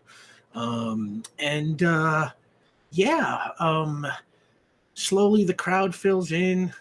Clem kind of comes by, says hello, looks you over, is like, "Hey, you ready for your big match with Lionel Farmer?" Are his teeth still long? Well, they are now, but let's hope that when you get done with him, he ain't got those teeth anymore. Am I right? I will aspire to removing the small bones of his face for glory and victory. I like that spirit. And how you doing, Big Dex? How you feeling about tonight? Ready to clock in. I like that spirit too. All right. So good luck, you two. I'll see you after the games. And he takes off. And the crowd, like I said, fills in, and it is a packed house. The odds are not great on you, Kaden. The odds are pretty good on you, Dexter. You are the favorite against the Atom Bomb. There are only 3 fights on tonight's bill, and Kaden, you are the first one, and you get that whole same introduction. The announcer makes his way to the ring, and it's like, "Hey, welcome to Combat Club," and he explains the rules to everybody, just like at the beginning. And he introduces, like, in this corner tonight, please welcome back a perennial here at Combat Club, Lionel Farmer. And the crowd kind of gives him like, yeah, it's like, there's some cheers and like, polite applause. It's like he's sort of not the most, he's not the most inspiring fighter. He's a little bit of an old guy. He's fought quite a bit. They've seen him a lot. And he comes down and he gets into the ring and he starts, doing some stuff with his sticks, showing off a little bit. And then now in this corner, returning once again, looking for their first victory here at Combat Club, Kaden, the Doctor of Death, D'Alto. And boom, spotlight follows you down to the ring. And you are able to climb in, and Farmer's kind of standing there, nods at you respectfully. How you feeling? I'm feeling well. I'm feeling strong, and I wish you a good battle. Same to you, kid. And the ref pushes you back to your corners, and he's like, remember, folks, try not to kill anyone. We would appreciate that, although I guess technically it doesn't violate the rules, but, And he steps back. You all ready? All right, let's do this. And he signals the start of the match. The bell rings. The crowd goes nuts. Kaden, make me a prowess roll against Lionel Farmer. Hey, buddy. How would you feel as my teacher? Yes.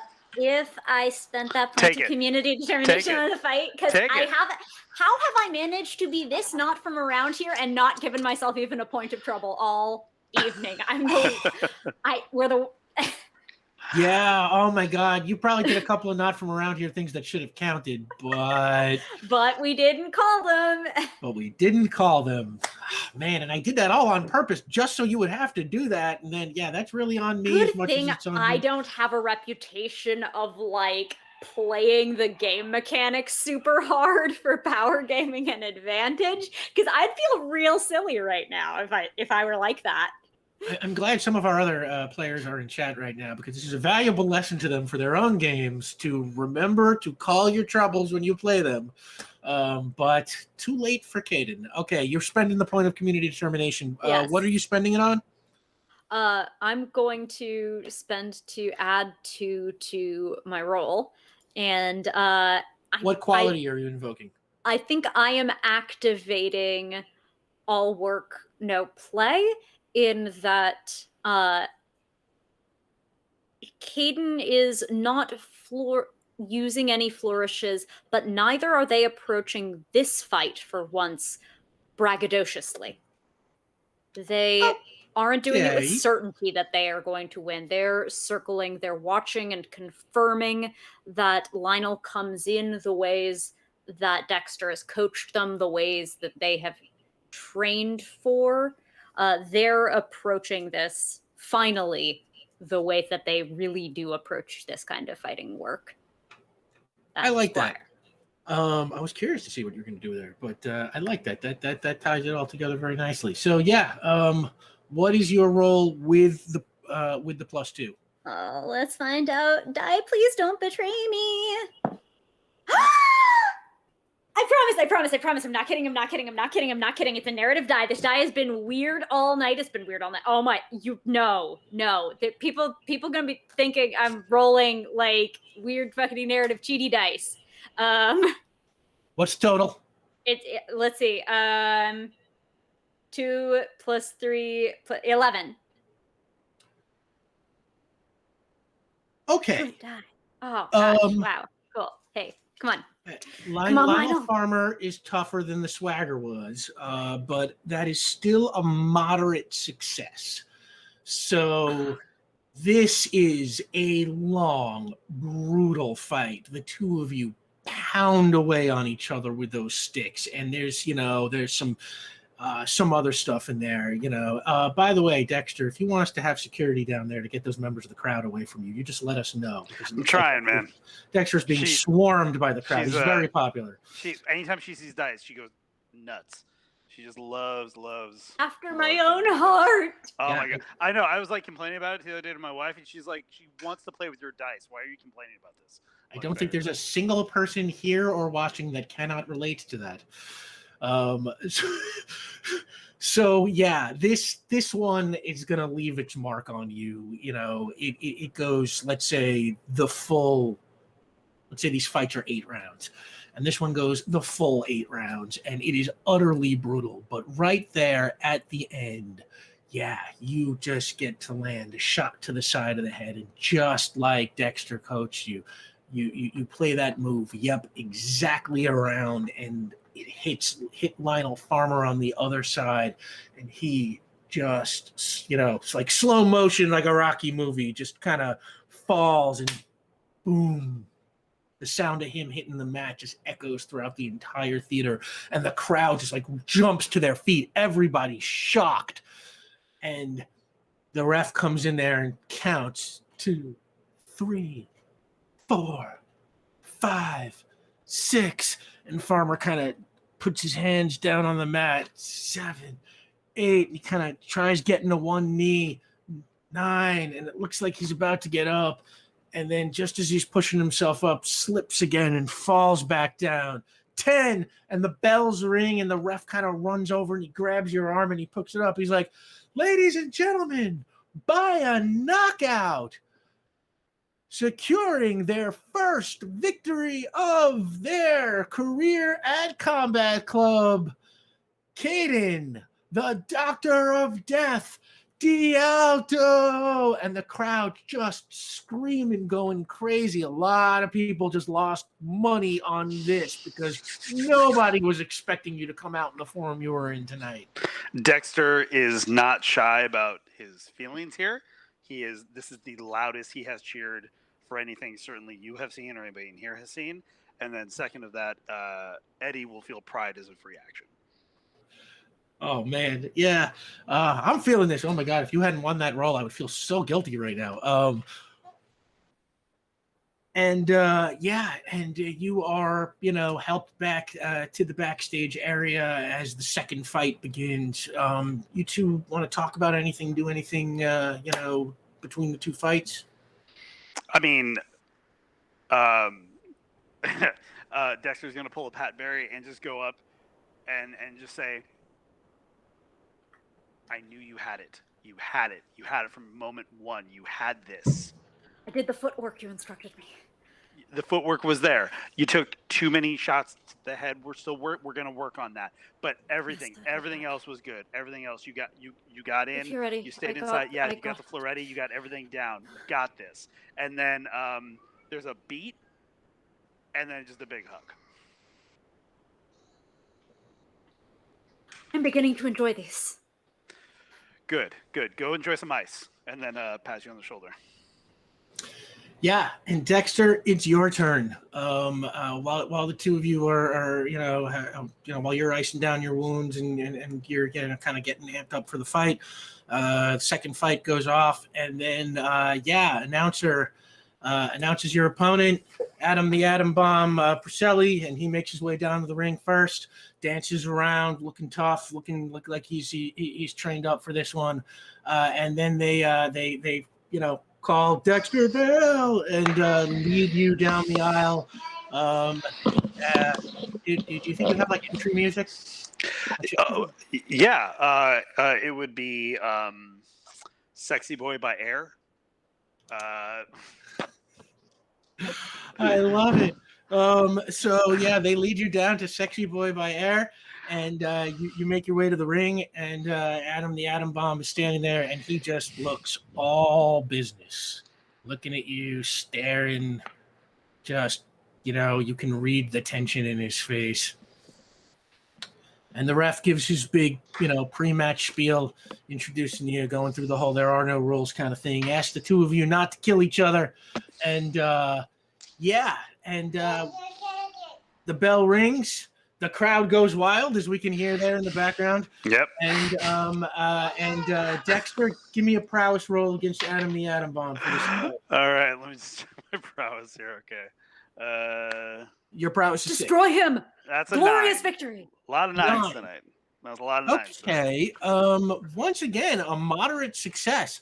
So this is another one of these just brutal 8-rounders. And it's like just back and forth. You are surprised. Adam the Atom Bomb Priscelli has never been this good before and has clearly been working on it. And, first round goes by, you think you've got this. Second round, he takes, and then he takes a couple of rounds. You are a little bit, thinking you're off your game. Has he gotten better? What's going on? You kind of turn on the juice and kind of see it through the end. And then again, right at the end, do you want to talk, how you finish this fight off? How do you finish him? Sure. Firstly, I make sure all toddlers are in a safe position.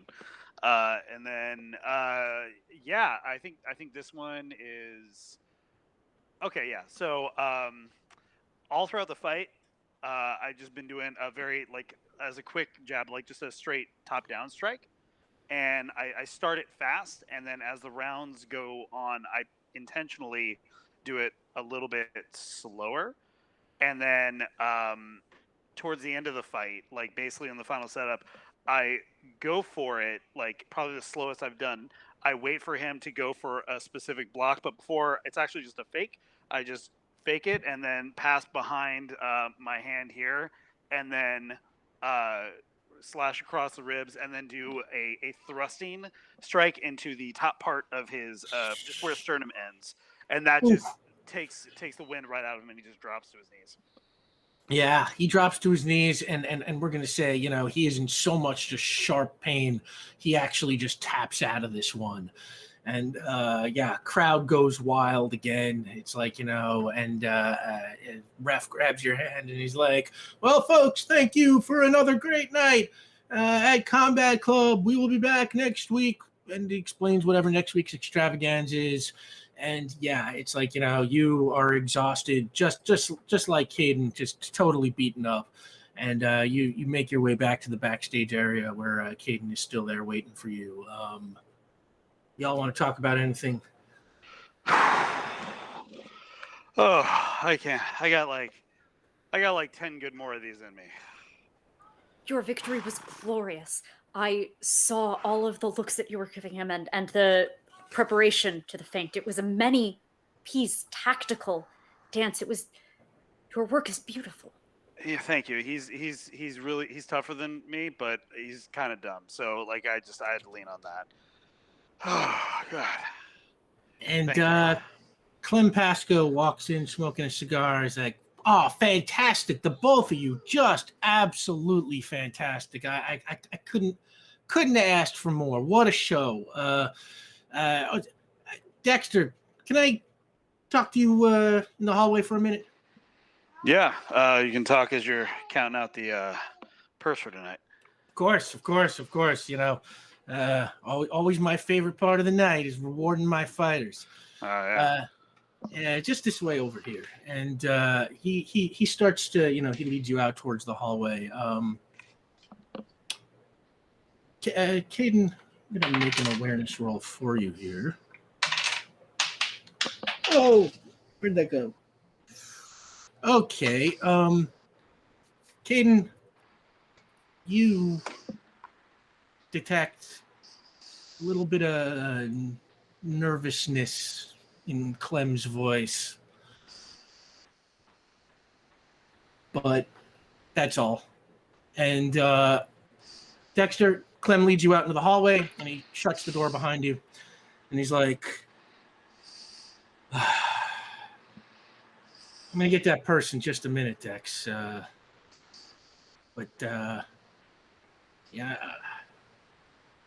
sorry, man.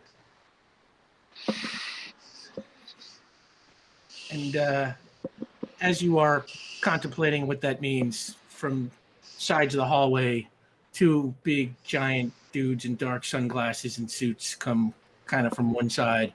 And then from the other side, two other big, giant dudes in sunglasses and suits come. And walking with them is that guy who we said was played by Taron Egerton, who showed up before. And he's smoking a cigarette, kind of walks towards you.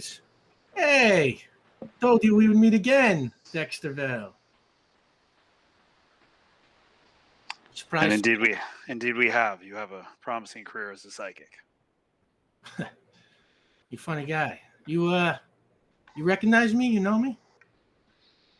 Come on. The scent's familiar. My name is Carlo Jurek.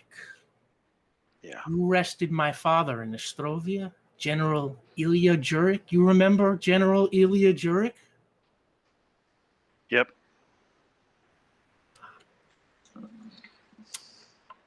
Well, I figure since my father's rotting away in an American prison somewhere, you should probably be rotting somewhere too. Seem fair, right?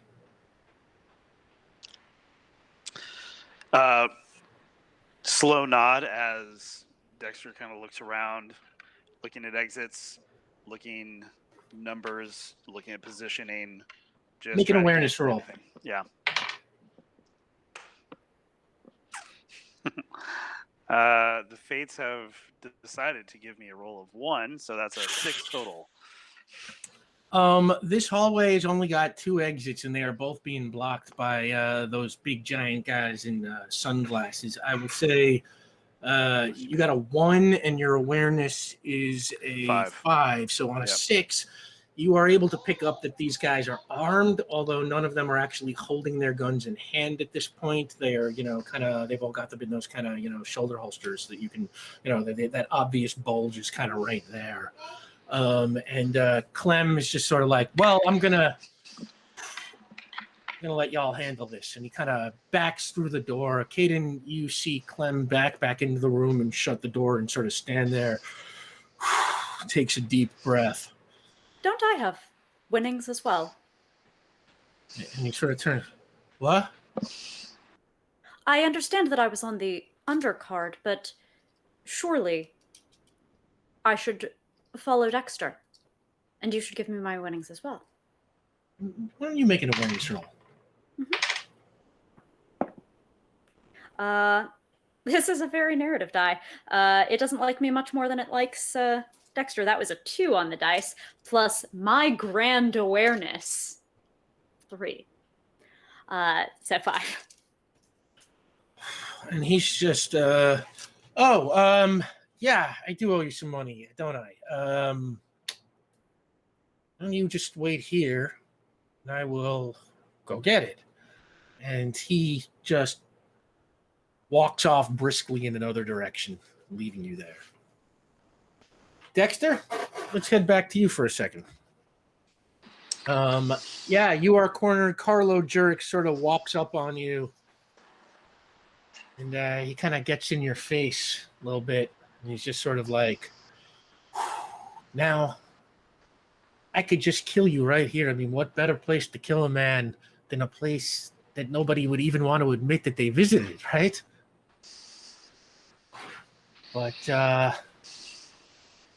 don't necessarily want to do that. Why don't you just come with me quietly?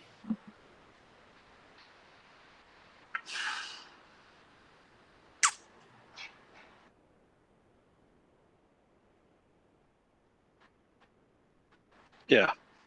Go for a walk. Nice. Kaden, what are you doing right now? I would like to enter into the room that Clem left from. Not the direction he's going, but the room where my mentor went to continue congratulating him, and also because that clearly has to be where the winnings actually are. If they're the winnings for him, they're the winnings for me as well.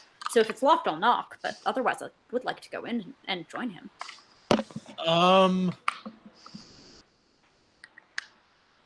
Is it locked? I'll tell you what, let me see it. It's not locked. The door just kind of opens up, and you peek your head in, and you see Dexter sort of starting to walk down the hallway. There are 3 guys surrounding him. 2 of them are sort of big, giant dudes in sunglasses. One of them is that guy that you saw that day at his at Dose Strong that Dexter talked to you about, when he told you his story about Ostrovia and the military. And do me a favor, make an awareness roll. 6. And that's all you notice for now. I think Dexter sees Kaden come out. Yeah. I'll catch up with Dexter- you later. I'll catch up with you later, Kaden. Of course. And yeah, you keep heading towards the door, Dexter. Kaden, do me a favor, make another awareness roll.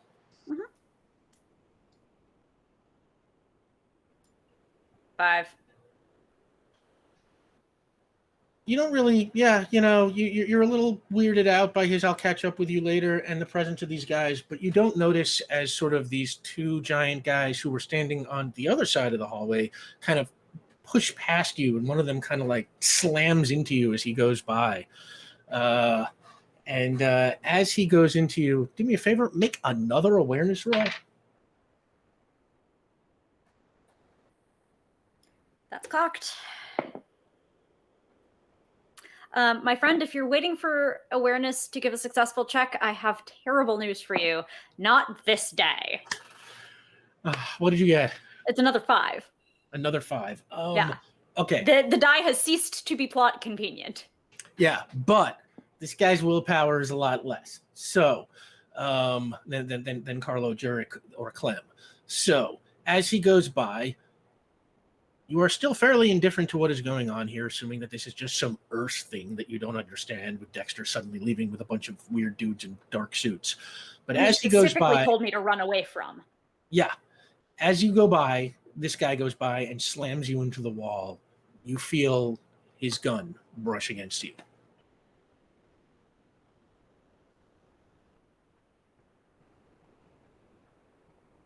Are any of them looking back?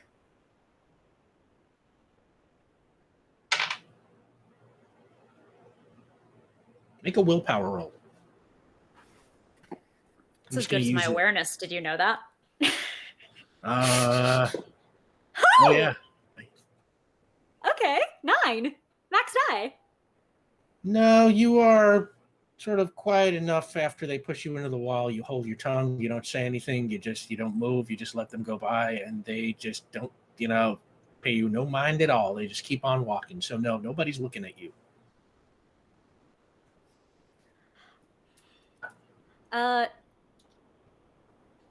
What has Dexter taught Kaden about engaging in fights, not just in ring, but in general? Timing engagements.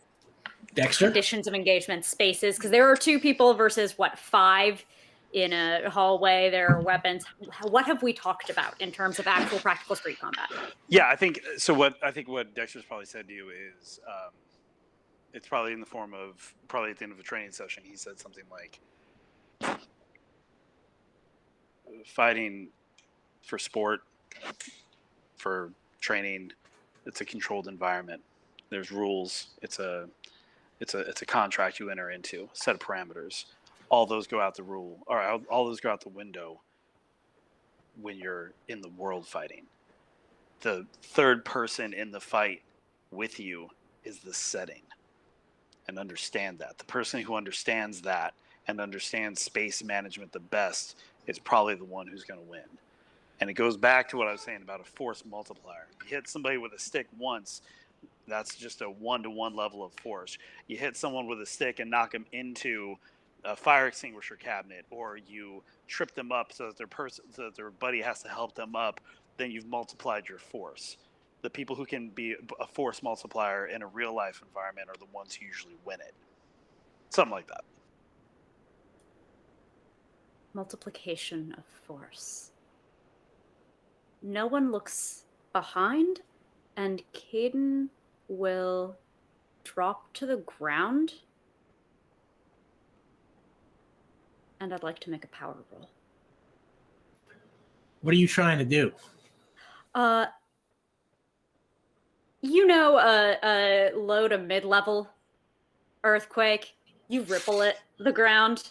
Oof. Yeah. Oh, great. Your power right now, Kaden, since we are way back when, is at a level 3. So It is, and it you has have an to roll uh-oh die again. your uh-oh die. Yeah. Just Good remember, if times. Caden's uh-oh die goes off, you're The good all news is in a it lot won't. of I trouble. rolled that before the power roll, just to know. Just to know. So let's see how this goes.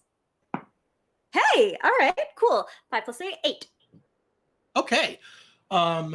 Yeah, you unleash the voice on the floor, and this ripple shoots through. The ground kind of like rocks a tiny little bit, and those, I'm going to say, let me see. 4 of those guys, everybody except Carlo Jurek himself, are knocked clean off their feet. Carlo Jurek kind of, almost falls, but manages to stay up. Dexter, I am going to say the rocking of the ground kind of strikes you a little bit weird. You've been around when explosions have gone off. You have been around when, when some serious shit has gone down with artillery and bombs and things like that. And I'm going to play your trouble of I've been through hell against you. So for a little while, you are a little frozen as you feel the ground kind of shaking beneath you. You also fall off your feet and just kind of sit there on the ground, like wondering what the hell is going on. 4 of those guys are on the floor. They all took a certain amount of damage, but none of them are knocked out. Kaden, let's say actually, and Dexter, you two, everybody roll initiative. Your initiative is your coordination. That's a 7 for me. 7 for you. Max die, that's 11. Woo! Okay, so Dexter, you go first. Then 2 of the bad guys go. Then Kaden. Then Carlo. Then the other 2 bad guys. So Dexter, you would go first, but the trouble I played against you is going to cost you your first turn. But you will have a point of determination to spend now. Okay. All right. So yeah, you're frozen for now, which Okay, brings that's up fine. one of the That's bad guys, and that bad guy is going to attack. I'll say odds for Kaden, even for Dexter, is going to attack Kaden. That bad guy, he kind of gets to his feet and sort of charges at you, kind of like a bull. That's going to be a prowess roll for him. And a dodge coordination with footwork for me getting off the line of his charge. Okay.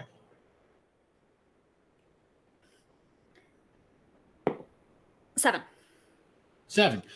Yeah, and you kind of get out of the way, and this guy apparently a little bit still, rocked by the earthquake, little off his game there, just kind of like blows past you and kind of tries to hit you and kind of jumps at you and winds up hitting the floor. Doesn't even touch you. The next bad guy goes, and he is going to attack Dexter. And while you are there, this guy kind of just gets to his feet and he just kicks you like hard in the ribs. Dexter, you lose your turn to attack, but you can defend. That would be a prowess roll here. So make a prowess roll and let me know how you do.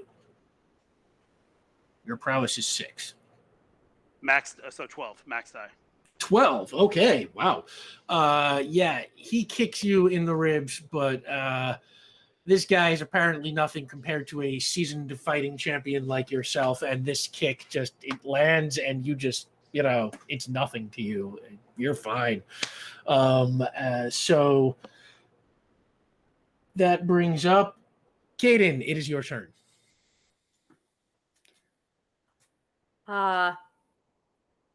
The one who is down, the one who attempted to bull rush me and failed, I'd like to slam my the butt of my stick into the night zone Okay. of the back of the skull. You get your weapons bonus for that. So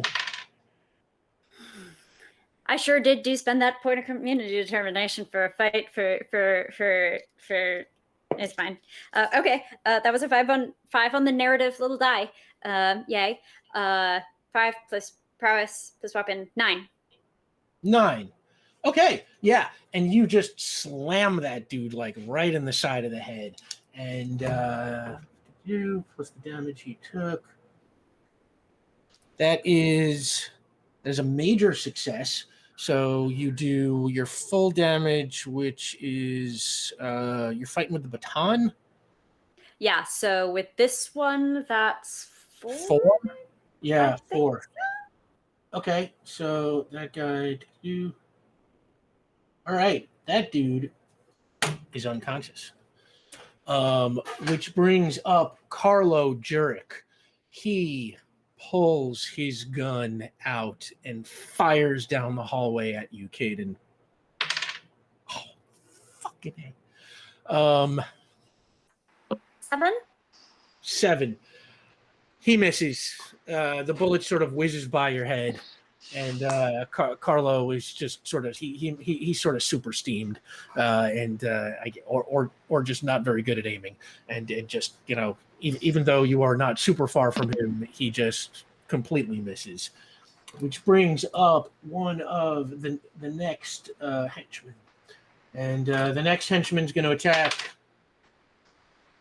It's an odd, so that is Dexter. This henchman just punches right down at you, Dexter. You can roll prowess if you want to try and take the hit like you did last time, or coordination if you want to try and dodge. So I want to, for narrative's sake, I'm going to try to dodge, even though it's a worse. Okay, and don't forget, you also have a point of determination. You don't have to spend it now. But when you do spend it, you can add +2 to a roll. Okay, yeah. Ilya's gonna. Anyway, that was a 7 total. 7. Yeah. Okay, so that is a marginal success. I'm going to say that makes it sort of my call. I'm going to say is that like you sort of just kind of roll out of the way just as that punch is coming down at you, and it just kind of barely grazes off the side of your head and does like absolutely no damage at all, and you're fine. The next henchman, the last henchman in the order, he's going to come after Kaden again, and he say this guy has been getting to his feet while Dexter was dealing with the other guy, and this guy pulls out a gun and also fires down the hall at you.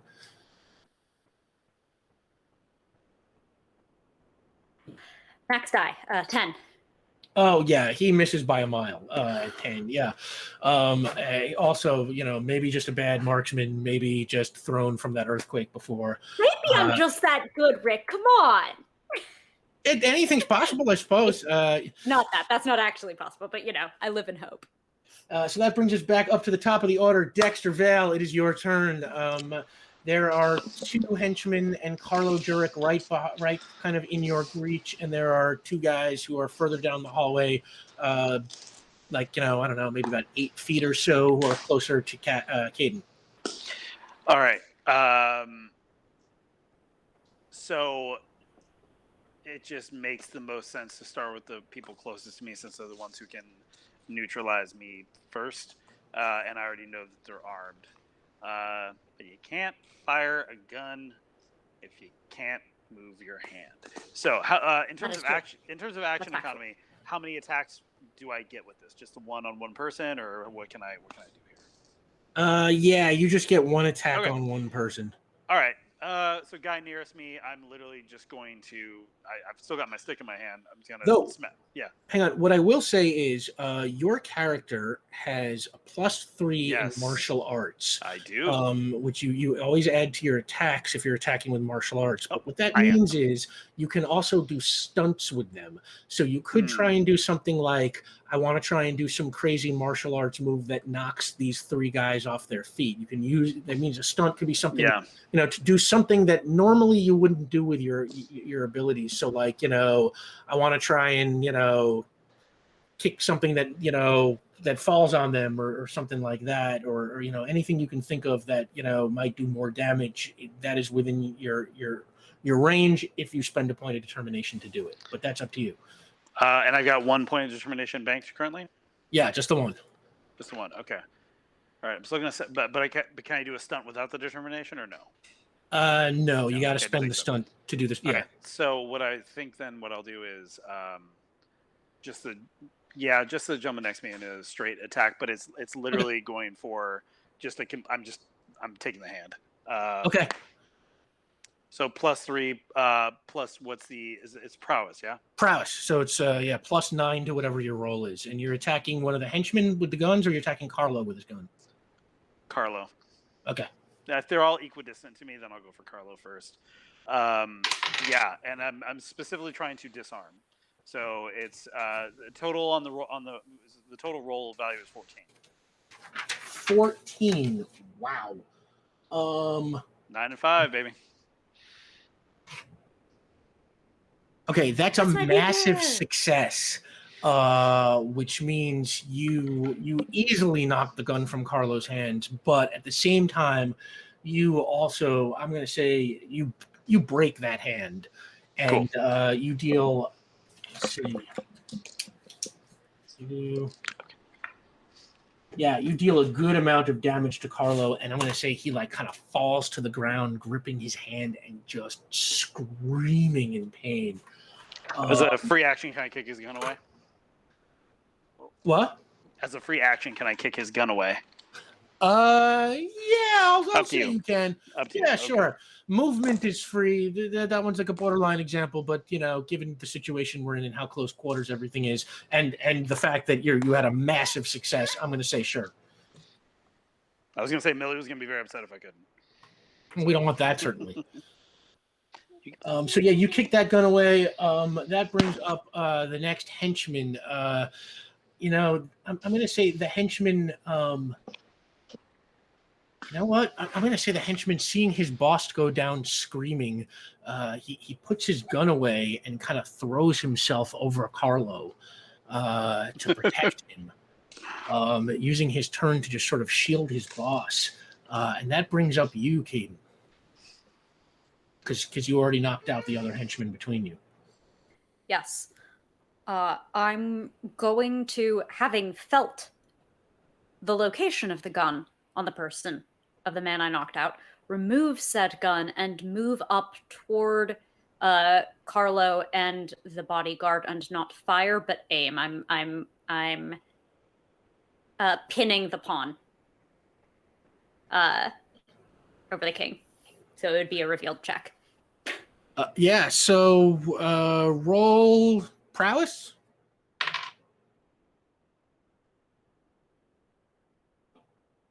I almost rolled a die that wasn't the die I'm rolling tonight. Can't do. This die has story in it. I don't know why. Oh, wow. We really do be having story, though. Okay. 4. 4. So that's 10 total? 10 total. Sorry, no, 9 total. No, I mean total, but it was actually 5. That's a 5 total. It had bad story. It had 1 min die. Energy. Yeah. Gotcha. Yeah. Okay. So you kind of try and pull that maneuver, and I'm going to say you kind of trip on the floor that you broke and just completely miss. Yeah, Cadrax, let's go. Carlo Jurek would come next, but he is just absolutely just screaming in pain. That brings up one of the next henchmen who's going to attack Dexter. This guy, seeing that you broke his boss's hand, goes to kind of deliver another kick to your ribs. You can prowess if you want to take it. I'm going Coordination. to prowess this one because in true Muay Thai fashion, you block kicks to the body by just taking them. All right, that's not that great. It's a 7. Well, this guy got a 1, so there you go. you again easily absorb that, no damage, and the last guy is going to come after you again. I'm sorry. So this dude turns. He is going to fire a gun at you, so you're going to have to sort of. I'll dodge this one. Yeah, that's. I'm not going to try to take this one. All right, so The 7 again. Twos and threes all day. All right. These guys are the shittiest marksmen on this side of Astrovia because this guy also got a 1. I think red die has turned against me. Dexter and remembers how shitty a shot they were. yeah, he fires just straight down at the ground and looks like he, trying to hit you. And he just, he just barely misses hitting his own foot. And just like, I'm going to say, it's like his roll is so terrible. It's like he barely misses hitting his own foot and sort of like, frightens himself and almost falls off balance. That brings you back up, Dexter.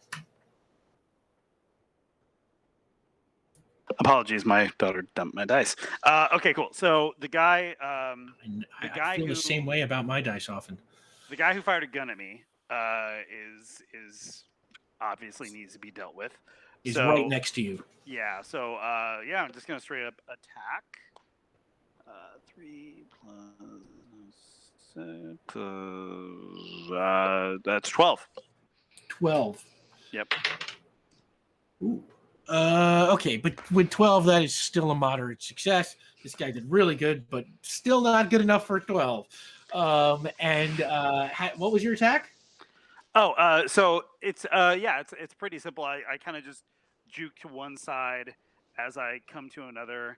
I'm hitting his hips and his because I imagine he probably fired close like this. So I hit his hips like gut area to get him to like drop his hands. So I hit him. I kind of like zigzag in a Z pattern, and then as I close the distance, I just strike him just straight across on the hips. Just I hear the thunk of wood on bone, and it not something you don't expect to get hit in the hip very often.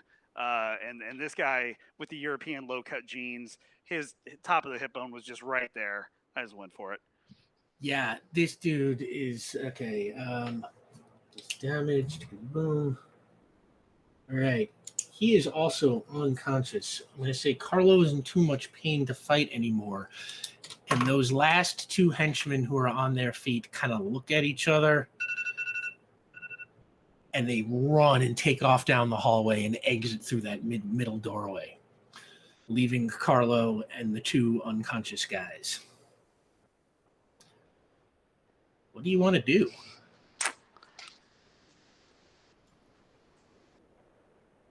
Kaden gets up and is just looking straight at Dexter, clearly ready to take their cue from him.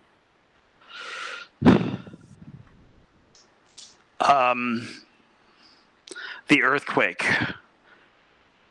I'm trying to think of how Dexter would process this right now.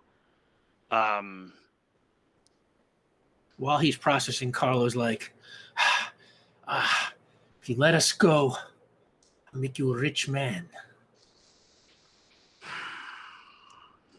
Just kind of grabs his hand and he's just like clearly still, just writhing in pain. I slowly just put the my stick in his armpit and then twist so that it hammer locks him, and I put just the foot in the small of his back and just hold him there, and I just and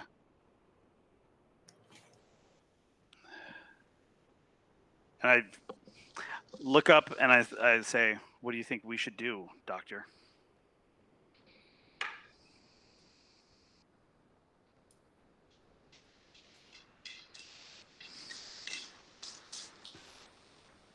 He is your enemy.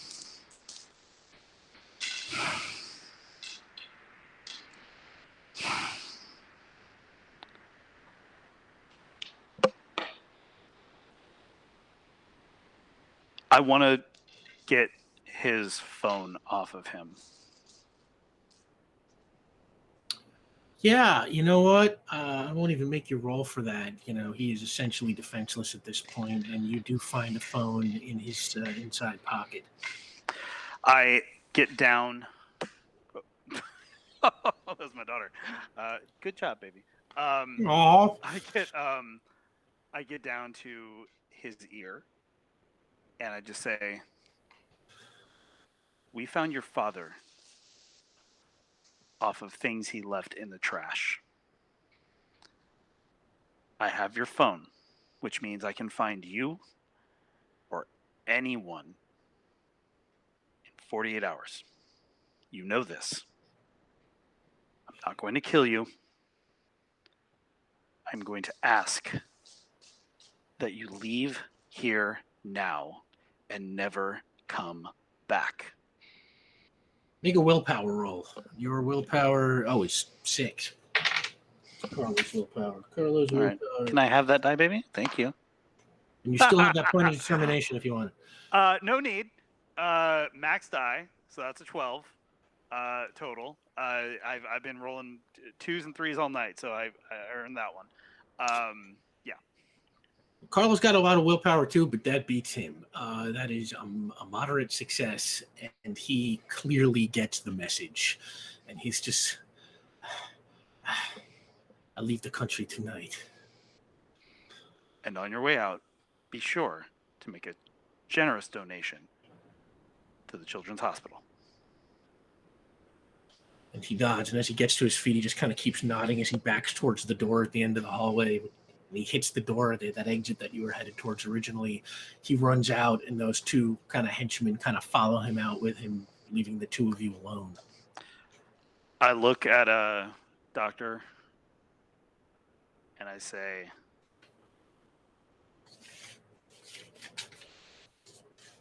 one dead enemy leads to more enemies. Fear and control is force multiplied.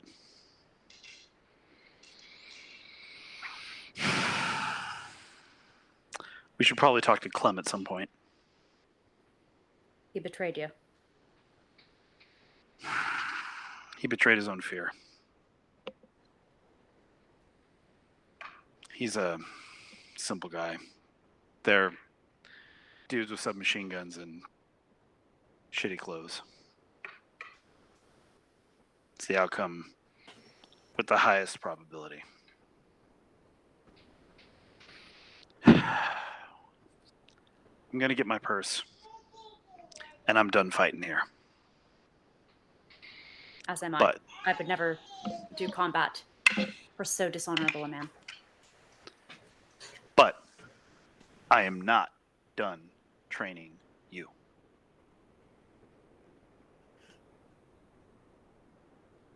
You are different.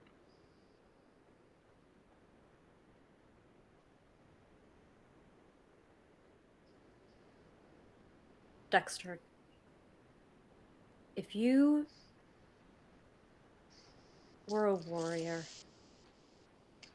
and I think you understand that that man is not going to stop, even if he does leave the country. You cannot move predictably. Not if your location is known. We learned and made peace with a simple fact a long time ago.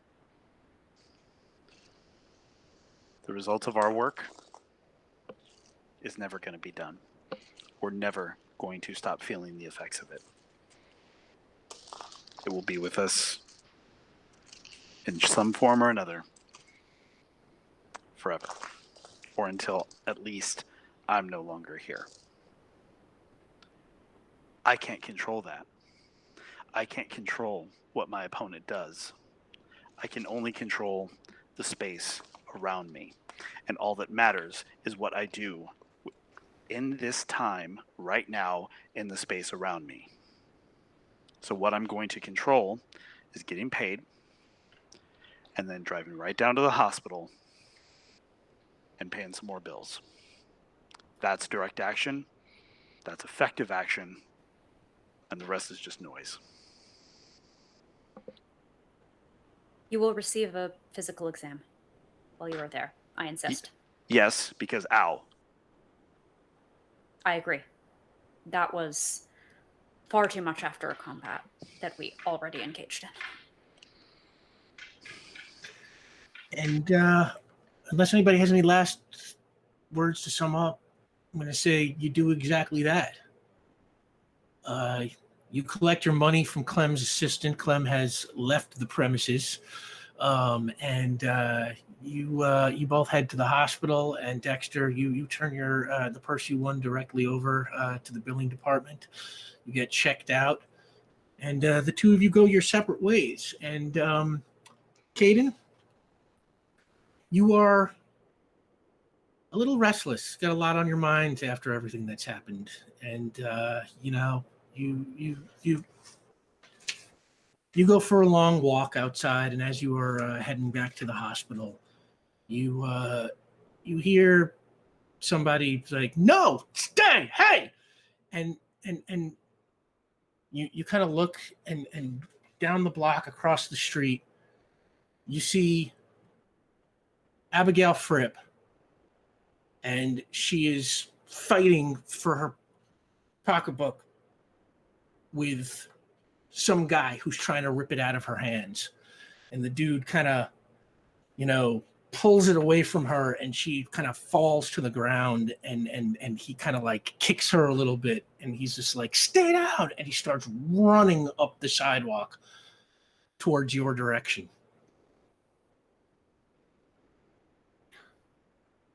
I let him run toward me. I let him provide his own acceleration into my stick.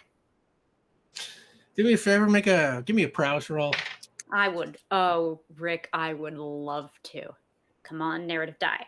Be a good narrative die. That was an acceptable narrative die. 7. It'll get the job done. And yeah, you just crack that guy in the head as he comes running. He's completely not expecting it. So this is like just watching a person like run like right into a tree branch or something. And he goes down like immediately unconscious. And Abigail gets to her feet and kind of runs running towards you. And it's just like, "Hey, Dr. D'Alto." And then she looks down at the ground. "That was amazing." Are you injured? He was attempting to steal your possessions. Well, luckily I got my thick winter coat on. I think I'm okay. She picks up her bag, which is now just laying there on the ground, and then she kind of like looks to the left, looks to the right, and kind of like kicks the guy in the ribs. Good snap. Thanks.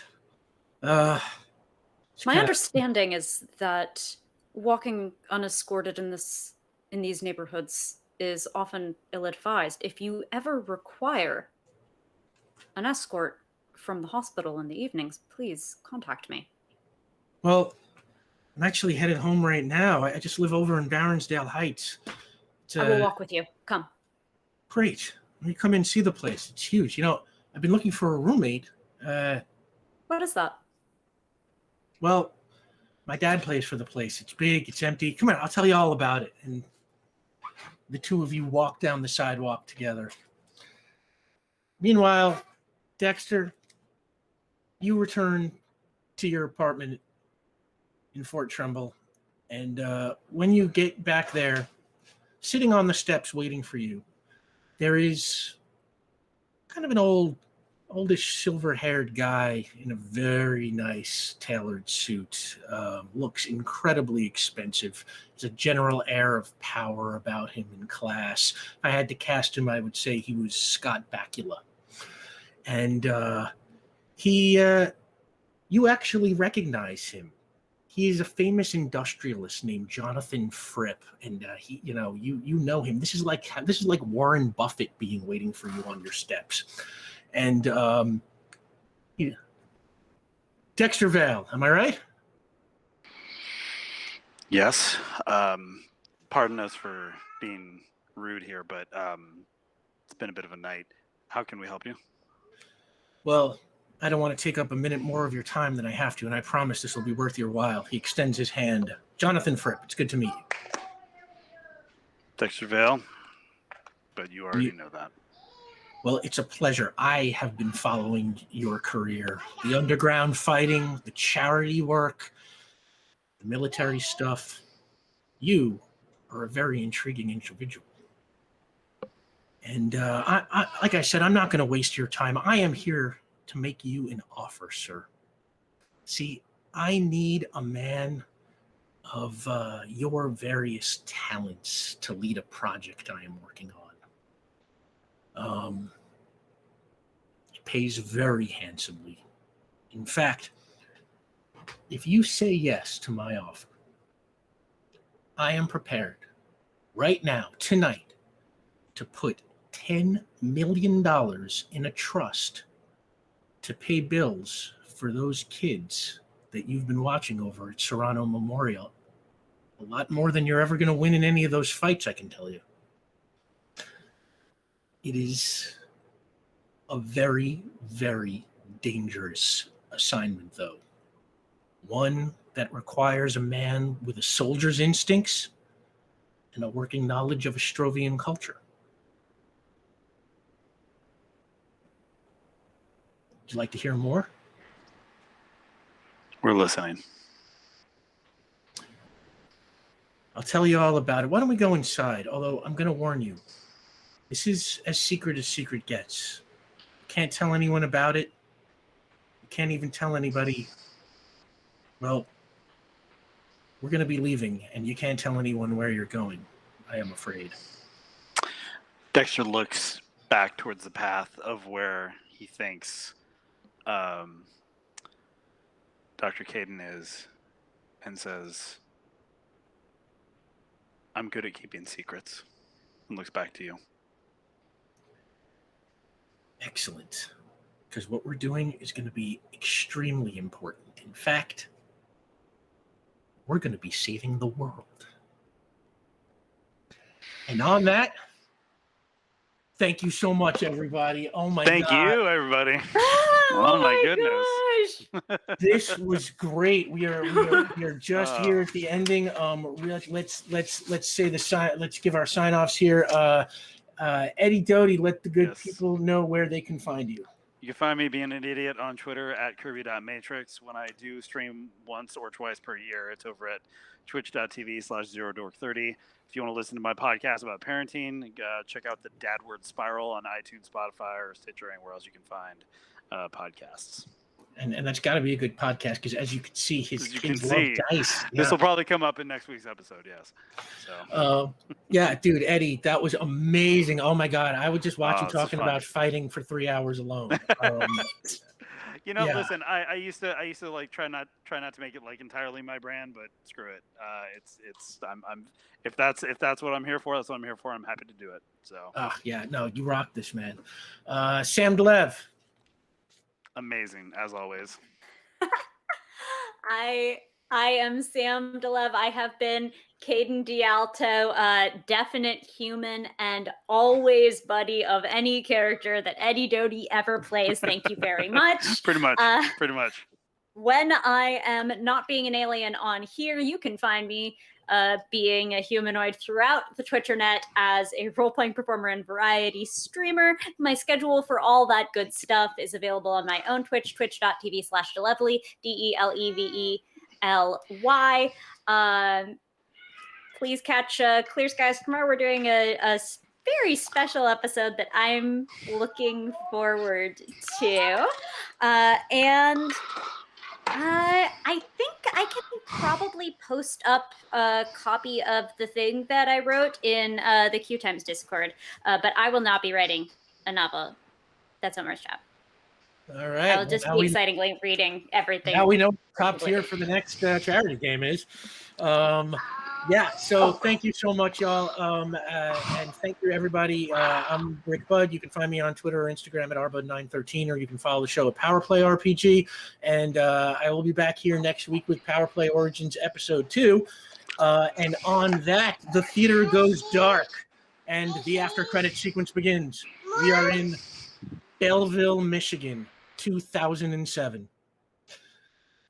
It's night. Belleville is a small farming town. It's usually very quiet at night, but right now the junior high school is on fire. There are 2 fire engines, a team of firefighters, and a crowd of volunteer firefighters struggling to put out the flames. it looks like a substantial portion of the building has burned. A man in a bathrobe comes running from the parking lot. If I had to cast him, I'd say he was David Cross. And he comes running up to one of the firefighters. Oh my God, what happened? What happened? What happened? And the firefighter says, please stand back, sir. And the man says, I'm the principal. And the firefighter nods. Well, it looks like the flames originated in one of the classrooms and then spread fairly quickly. We were able to save the entire north half of the building, though. The principal just looks bewildered. But how did it start?